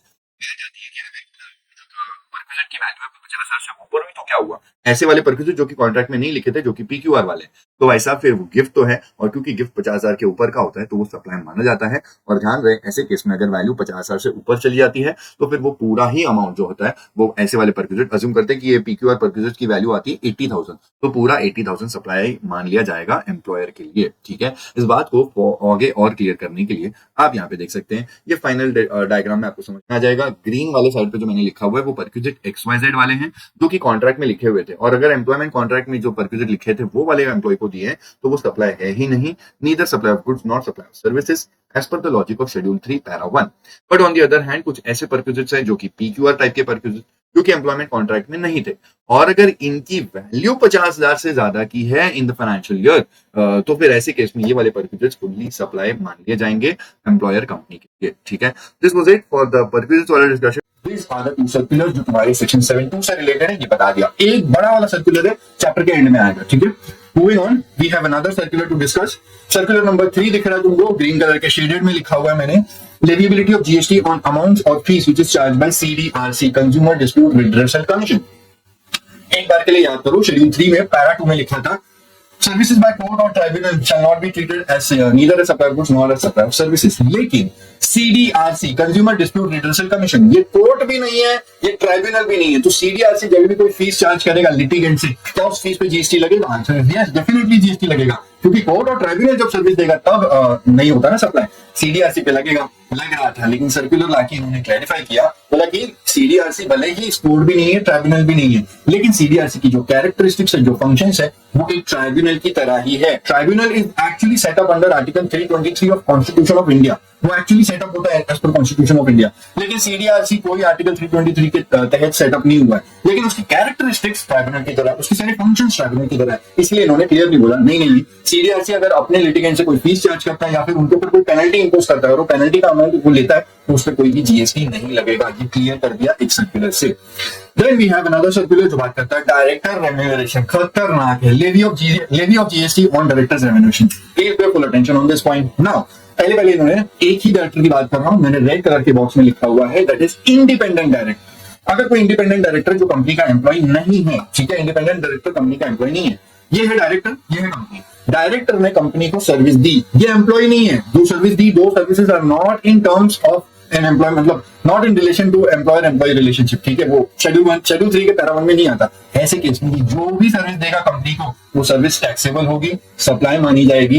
ये सर्विस देगा, उसको कंसिडरेशन आएगा, उस कंसिडरेशन में जीएसटी पे करना पड़ेगा। लेकिन एक बात समझो, जब भी डायरेक्टर अपने कंपनी को सर्विस देता है, तो यहाँ पे सप्लायर डायरेक्टर को टैक्स पे करने की जरूरत नहीं है। जो रेसिपिएंट कंपनी होती है, उसको आरसी में टैक्स पे करना होता है, रिवर्स चार्ज में। ये हम जाएंगे आरसीएम चैप्टर में, वहां भी कराऊंगा, बट अभी तुमको पता होगा, देख लो नीचे मैंने लिखा हुआ है, ब्लू कलर में लिखा हुआ है, कंपनी को आरसीएम में टैक्स पे करना होगा। अगर इंडिपेंडेंट डायरेक्टर की बात कर रहे हो, जो एम्प्लॉय नहीं होता, दूसरा डायरेक्टर जो कंपनी का एम्प्लॉय होता है। For example whole time director, मेरे भाई होल टाइम डायरेक्टर अगर है, मान ले मिस्टर अजय नाम का एक डायरेक्टर है, who is an employee of the company, ये एक एम्प्लॉय डायरेक्टर है।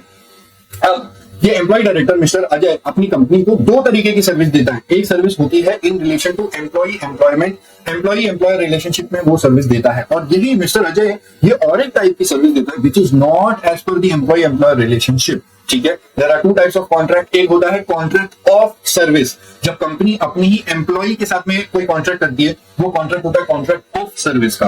और कंपनी जब किसी थर्ड पार्टी के साथ, एम्प्लॉय के साथ थर्ड पार्टी के साथ ट्रांजेक्शन करती है, कॉन्ट्रैक्ट करती है, वो कॉन्ट्रैक्ट होता है कॉन्ट्रैक्ट फॉर सर्विस, ठीक है। तो पहले जो भी एम्प्लॉय डायरेक्टर है, उसके केस में ये आइडेंटिफाई करना होगा, वो कॉन्ट्रैक्ट ऑफ सर्विस के अंदर जो लिखे है वो वाली सर्विसेज दे रहा है, या फिर कॉन्ट्रैक्ट फॉर सर्विसेज उसके अंदर जो लिखा है वो वाली सर्विस दे रहा है, ठीक है।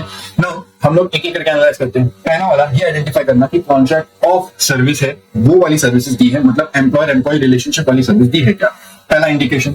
दूसरा इंडिकेशन, ये जो सर्विस कॉन्ट्रैक्ट एम्प्लॉयर एम्प्लॉय वाली रिलेशनशिप वाली सर्विस उसने जो कंपनी को दी, कंपनी ने अपनी बुक्स में जब पेमेंट दे रही थी, तो कंपनी ने पेमेंट देते वक्त उस अमाउंट के लिए कंपनी ने बुक्स में रिकॉर्ड किया सैलरी। तीसरा इंडिकेशन, कंपनी जब पेमेंट दे रही थी तो कंपनी ने टीडीएस काटा under section 192 TDS on salary. ये तीनों इंडिकेशन से पता चलता है कि जो डायरेक्टर है मिस्टर अजय, इसने ये वाली जो सर्विस ली थी, ये वाली जो सर्विस कंपनी को दी थी, ये सर्विस पे जीएसटी नहीं लगेगा, because services by an employee to the employer in course of और इन रिलेशन ऑफ एम्प्लॉयमेंट, ये सप्लाई नहीं माना जाता, तो इस वाली पे जीएसटी नहीं लगेगा। अब मिस्टर अजय की जो दूसरी तरीके की सर्विस है, अदर वाली सर्विस जो कॉन्ट्रैक्ट फॉर सर्विस के तहत है, इसमें आपको तीन चीजें देखनी। पहले तो देखना कि वो कॉन्ट्रैक्ट फॉर सर्विस के तहत वो सर्विस दी गई है क्या। दूसरा ये देखना कि जो सर्विस मिस्टर अजय ने अदर वाली दी थी कंपनी को, उसकी पेमेंट करते वक्त कंपनी ने बुक्स ऑफ अकाउंट्स में अदर देन सैलरीज रिकॉर्ड किया होगा। तीसरी बात, कंपनी जब उसको पेमेंट दे रही है ये अदर वाला अमाउंट का, वो पेमेंट देते हुए कंपनी ने टीडीएस काटा था under 194J of the income tax act, that is TDS on professional fees और टेक्निकल फीस, ठीक है। तो ऐसे वाले केसेस में टैक्स लगता है। मिस्टर अजय ने ये वाली सर्विस जो कंपनी को दी है, ये टैक्सेबल होती है, बट अगेन आरसीएम में कंपनी को टैक्स पे करना होता है। सिर्फ इतने वाले अमाउंट का, जो अदर वाली सर्विस का जो अमाउंट है, उसके ऊपर जो जीएसटी है आरसीएम में कंपनी को पे करना होगा। दिस वाज एंटायर सर्कुलर जो डायरेक्टर का था, ठीक है, independent director, employee director. I hope you are clear this. Moving on, independent director के कॉन्टेक्स्ट में आप इस बात को एक डायग्राम के थ्रू भी समझ सकते हैं। ये व्यक्ति आपको दिख रहा है, ये एक इंडिपेंडेंट डायरेक्टर है, कंपनी को कुछ सर्विस दे रहा है, लेकिन ध्यान देना इन दोनों के बीच में जो मैंने एम्प्लॉयर एम्प्लॉय वाले वर्ड को क्लियरली कट कर दिया है। डायरेक्टर वो आदमी के नीचे एम्प्लॉय वर्ड कट कर दिया, कंपनी के नीचे एम्प्लॉयर वर्ड को कट कर दिया, क्योंकि ये जो डायरेक्टर होते हैं इंडिपेंडेंट डायरेक्टर, ये एक प्रोफेशनल पर्सन की कैटेगरी में होते हैं, ये एम्प्लॉय की कैटेगरी में नहीं होते। और उसी कलर की उसी हाईलाइट में आप देखिए कि ये जब कंपनी को सर्विस देगा तो ये एक प्रोफेशनल सर्विस देगा, और कंपनी जब इसको फीस देगी तो वो एक प्रोफेशनल फीस देगी, और इस पूरे एनवायरमेंट को आप एम्प्लॉयर एम्प्लॉय वाले रिलेशनशिप में फिट नहीं करेंगे। तो ऐसे केस में ये वाला जब व्यक्ति जब भी कंपनी को सर्विस देता है, प्रोफेशनल सर्विसेज कंपनी देती है, प्रोफेशनल फीस, ये ट्रांजेक्शन डेफिनेटली सप्लाई का ट्रांजेक्शन है। It can be treated as a supply obviously under section 7(1)(a) and ये टैक्सेबल भी होता है, बट यहाँ पे टैक्सेबल होता है अंडर आरसीएम। सप्लायर तो वो डायरेक्टर है, लेकिन रेसिपेंट कंपनी को आरसीएम में टैक्स पे करना होगा। This was it with respect to independent director. अब इस श्रृंखला में आप एम्प्लॉय डायरेक्टर को भी समझ लीजिए। एम्प्लॉय डायरेक्टर के केस में यहाँ पे ये टाइप के जो डायरेक्टर होते हैं, ये कंपनी को दो अलग अलग तरीके की सर्विस देते हैं। एक है टाइप 1 सर्विस, दैट इज वो वाली services which are in the course of employment, और दूसरी होती है टाइप 2 सर्विसेज। कंपनी को ये डायरेक्टर जब ये दो तरीके की सर्विस देता है तो कहानी थोड़ी अलग अलग सी होती है। आपको यहाँ पे ये समझना है कि ऐसी सर्विसेज को आपको किस तरीके से टैक्सेबिलिटी में लेके आना है। तो अब आप स्क्रीन पे इस बात को नोटिस कीजिएगा। इसने जब आपको 3 पैरामीटर से इस बात को क्लियर करना है। पहली बात, कॉन्ट्रैक्ट। कंपनी ने जब ऐसे डायरेक्टर के साथ में जो कॉन्ट्रैक्ट किया था वो कौन सा कॉन्ट्रैक्ट था, कॉन्ट्रैक्ट ऑफ सर्विस है। दूसरा, कंपनी अपनी बुक्स ऑफ अकाउंट्स में इस अमाउंट को किस तरीके से ट्रीट करती है, क्या लिखती है उस अमाउंट के आगे, वो लिखते हैं सैलरीज। और तीसरा, कंपनी जब ऐसा अमाउंट जब पे कर रही है डायरेक्टर को तो क्या पेमेंट, टीडीएस कौन से सेक्शन में डिडक्ट किया जा रहा है। TDS is deducted under section 192। भाई साहब, ये तीनों पॉइंट से एक कंक्लूजन बनता है, ये तीनों चीजें इंडिकेशन देती है कि ये टाइप 1 वाली सर्विस है, एंड देयरफॉर इसको सप्लाई नहीं माना जा सकता, बिकॉज ये 7(2)(a) के शेड्यूल 3 पैरा 1 के हिसाब से नॉट अ सप्लाई है। एम्प्लॉय जब एम्प्लॉयर को सर्विस देता है इन द कोर्स ऑफ एम्प्लॉयमेंट, वो वाली सर्विसेज को सप्लाई नहीं माना जाएगा। अब इसी पैरामीटर को आगे एक दूसरे एंगल से भी चेक कर लीजिए। कॉन्ट्रैक्ट कौन सा था, कॉन्ट्रैक्ट फॉर सर्विस। अमाउंट को किस तरीके से डिक्लेयर किया था बुक्स ऑफ अकाउंट्स में, कंपनी ने अपनी बुक्स ऑफ अकाउंट्स में इस अमाउंट को लिखा था अदर देन सैलरीज। तीसरा, कंपनी जब ये वाला पैसा कंपनी दे रही थी उस डायरेक्टर को तो क्या लिख रही थी, मतलब टीडीएस किस कॉन्टेक्स्ट में डिडक्ट किया जा रहा था, तो इनकम टैक्स का सेक्शन 194(j) के अंदर टीडीएस डिडक्ट किया जा रहा था। बस ये तीनों चीजों का क्लियरेंस जब मिल जाता है, इन तीनों चीजों से एक कंडीशन, एक बात समझ में आ जाती है, ये ट्रांजेक्शन एक सप्लाई का ट्रांजेक्शन डेफिनेटली होगा। ये टाइप 2 सर्विस है, दैट मींस वो वाली services which are not under the employment contract, which are not given by the employee to the employer in the course of employment, ये वो वाली सर्विस नहीं है, एंड देयरफॉर ये सप्लाई माना जाता है। ये डायरेक्टर का सप्लाई है क्योंकि डायरेक्टर सर्विस दे रहा है, लेकिन ये ट्रांजैक्शन टैक्सेबल होता है अंडर आरसीएम। जो रेसिपेंट कंपनी है उसको टैक्स पे करना होगा। अगर हम इसको सप्लाई मानेंगे तो कौन से इसमें मानेंगे, भाई साहब एक ही जगह है, वहां पे आप उसको लेके जा सकते हैं, दैट इज 7(1)(a). 7(1)(a) के अंदर supply of goods or services होती है। दूसरी बात, वो कंसिडरेशन भी होता है। तीसरा, in the course of business होना चाहिए। तो ये 7(1)(a) के हिसाब से डेफिनेटली सप्लाई होगा, but taxable under RCM. This was all with respect to the employee director की कहानी।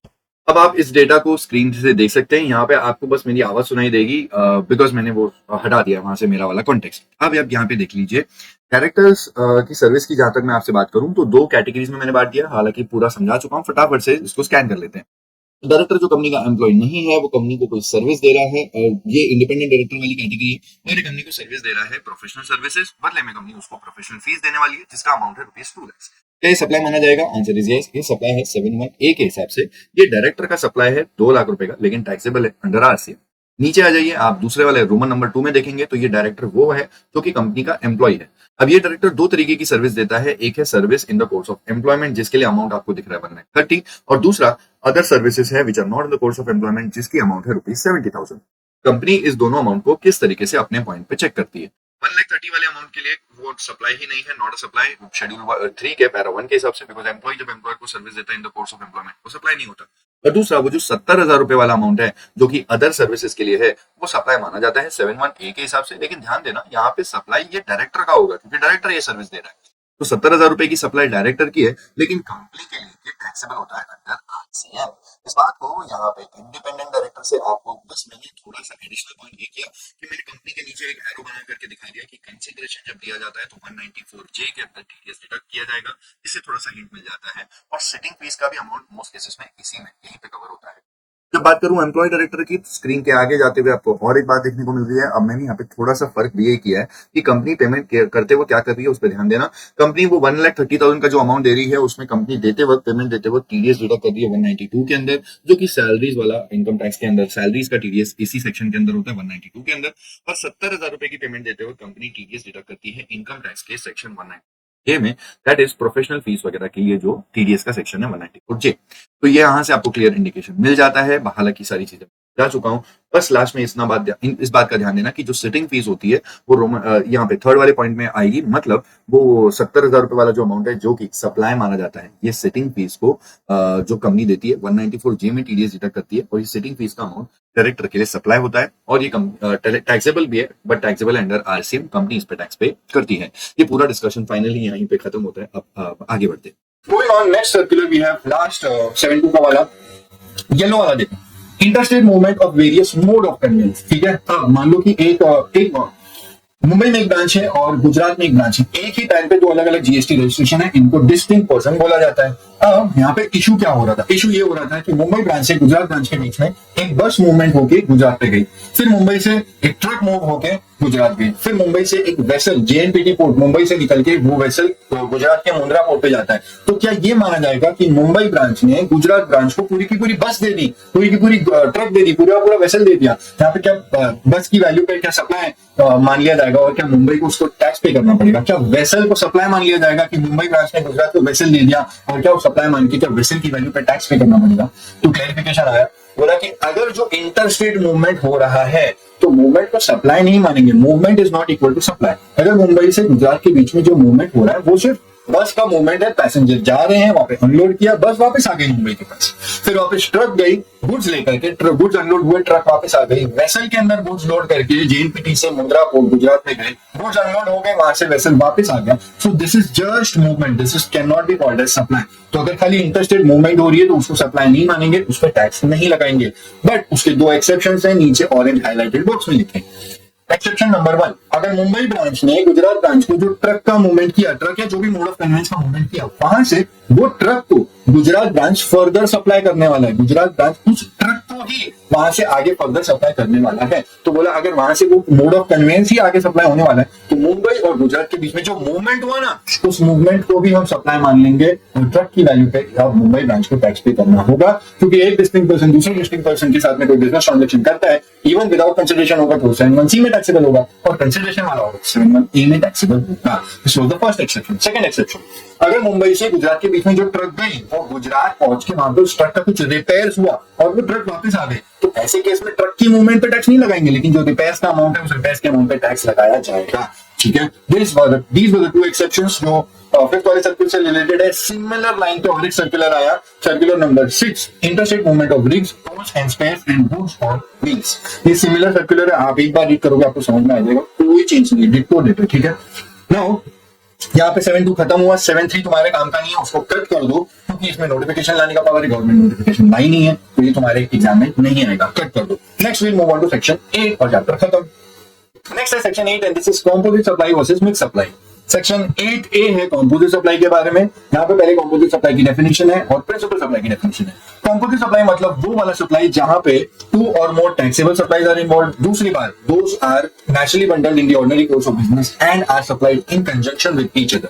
तीसरी बात, इस कंपोजिट सप्लाई के अंदर जहां पे 2 और मोर टैक्सेबल सप्लाई है, one of that is a principal supply. अगर ये तीनों चीजें किसी केस में मिलती है तो वो एक कंपोजिट सप्लाई का ट्रांजैक्शन है।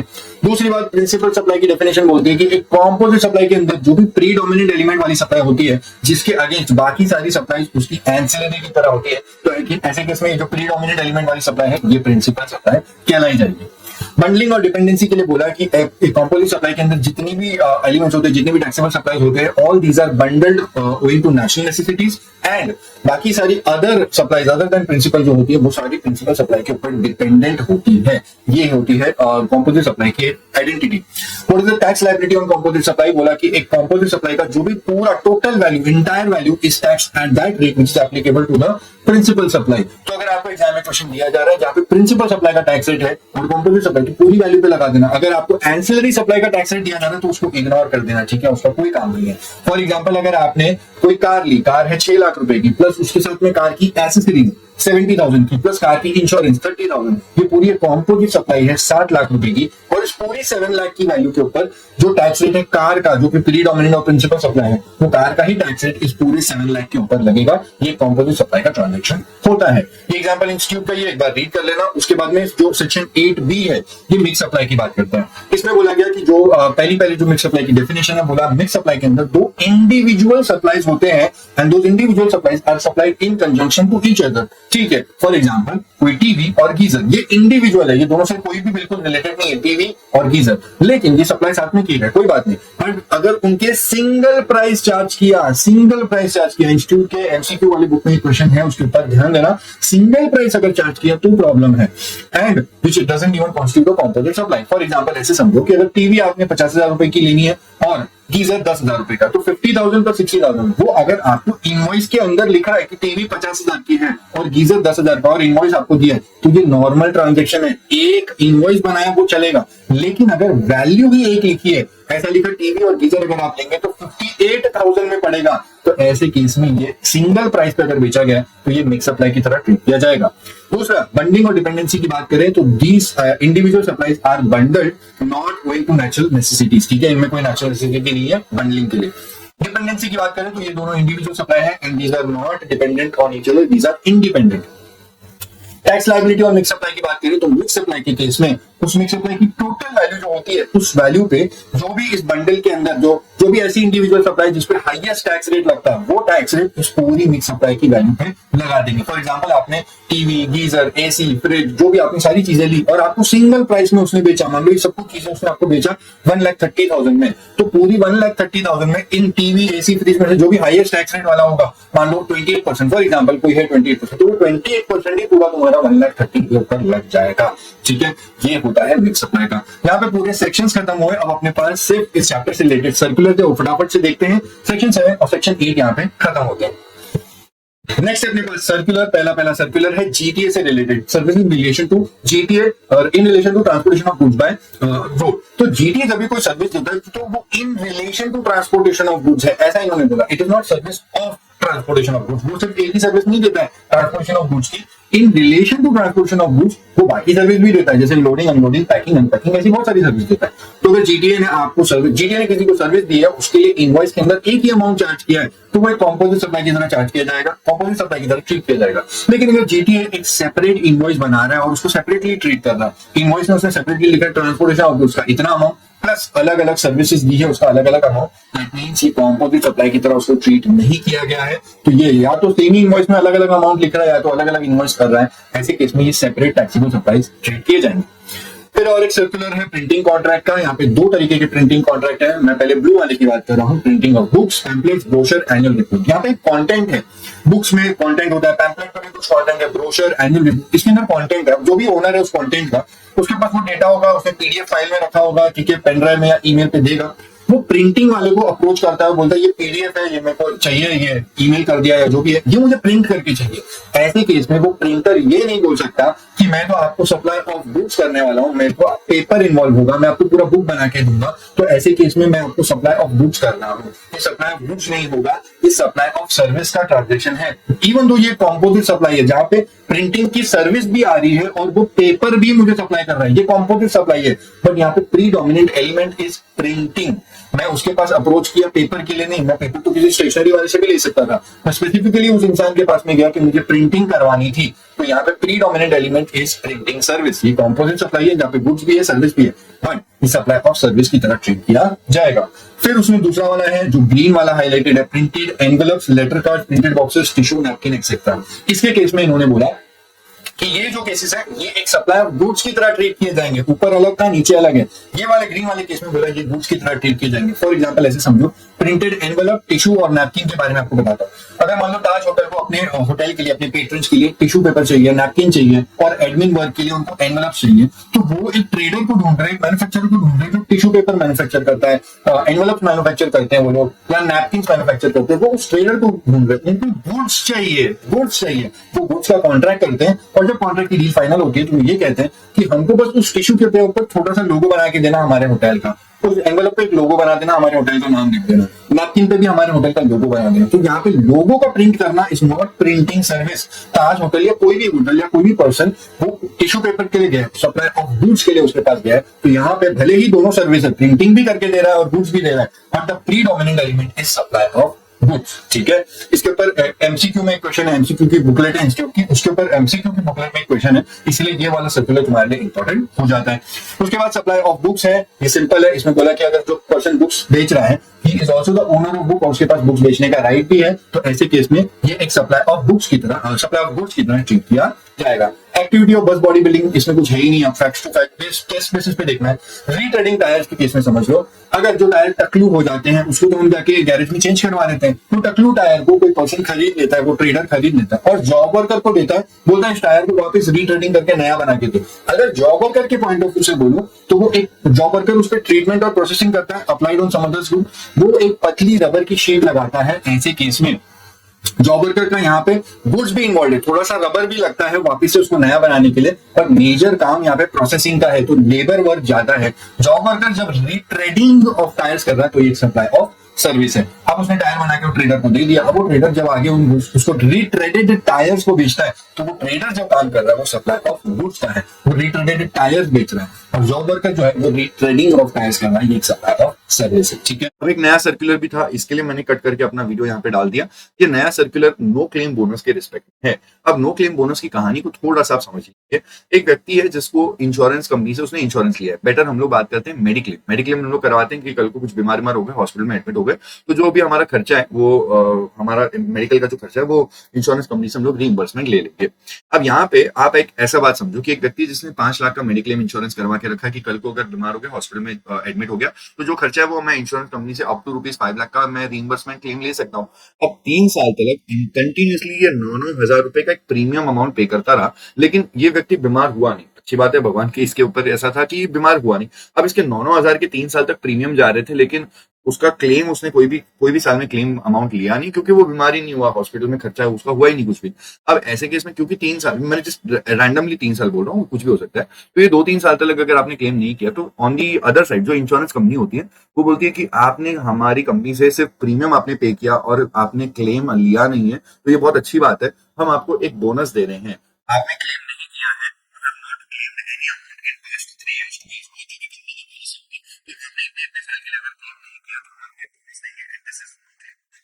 अब मुद्दा यहाँ पे इशू ये उठता है, ये जो व्यक्ति है जो इंश्योरेंस लेके बैठा है, जो इंश्योर्ड व्यक्ति है, क्या ऐसा बोल सकते हैं कि इसने इंश्योरेंस क्लेम ना करके उस कंपनी के ऊपर एक एहसान किया?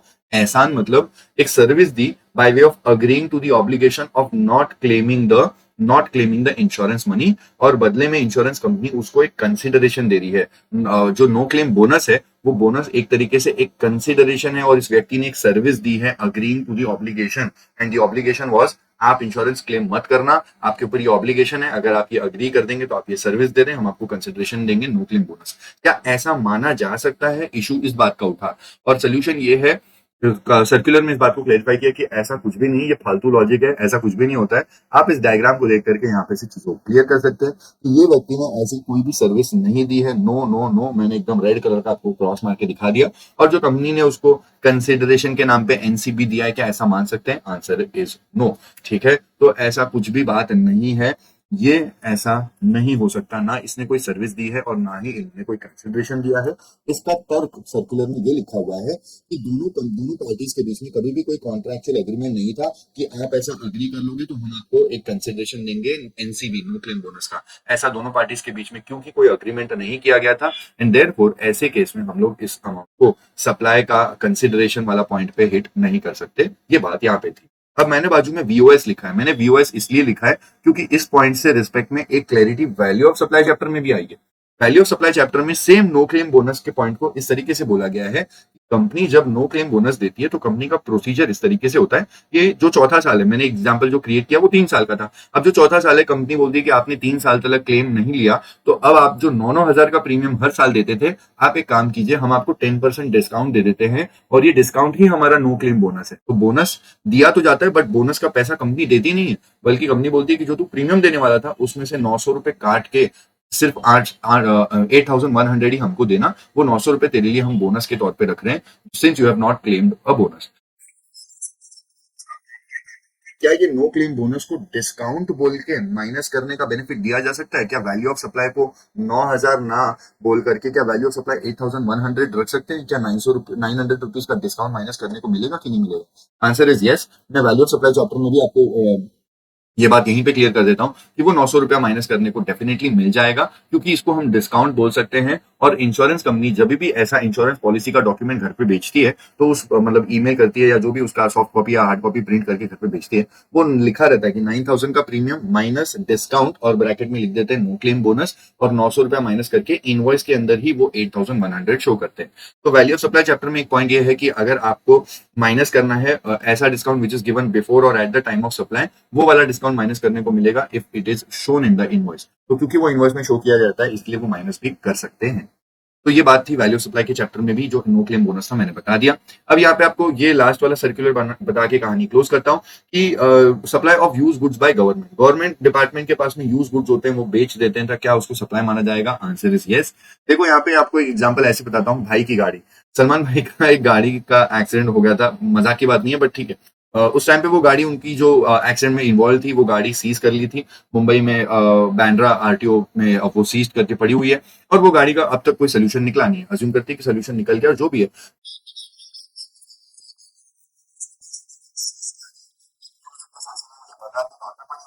सलमान भाई को पूछा जाएगा कि आपको ये गाड़ी वापस से लेनी है नहीं लेनी है, जो भी, अगर वो हाँ बोलते तो ठीक है, वरना इसका नीलामी करके बेच देंगे। अब इसको जब बेचा जाता है तो ऐसे केस में ये जो यूज गुड्स या सीज गुड्स गवर्नमेंट डिपार्टमेंट बेचते हैं, वो सप्लायर है, जिसको भी बेचते हैं वो रेसिपेंट ऑब्वियसली होगा। लेकिन इस केस में पहली बात तो ये गवर्नमेंट डिपार्टमेंट के लिए सप्लाई है, बट ये टैक्सेबल गवर्नमेंट डिपार्टमेंट के हाथ में नहीं है, ये टैक्सेबल आरसीएम में रेसिपेंट के हाथ में होता है। तो इसको थोड़ा सा आरसीएम चैप्टर से भी आपको समझना होगा। हालांकि पहला सवाल, क्या ये सप्लाई है? आंसर इज यस, ये बिल्कुल बिल्कुल है। इसी के साथ मेरी पूरी सप्लाई चैप्टर की डिस्कशन और रिवीजन यहाँ पे खत्म होती है। ऐसे बहुत सारे रिवीजन वीडियोस लाइंड अप है, stay tuned to this channel, ऐसे बहुत सारे कंटेंट आपको मिलते रहेंगे। मिलता हूं और किसी वीडियो के अंदर, till then take care, bye, see you soon.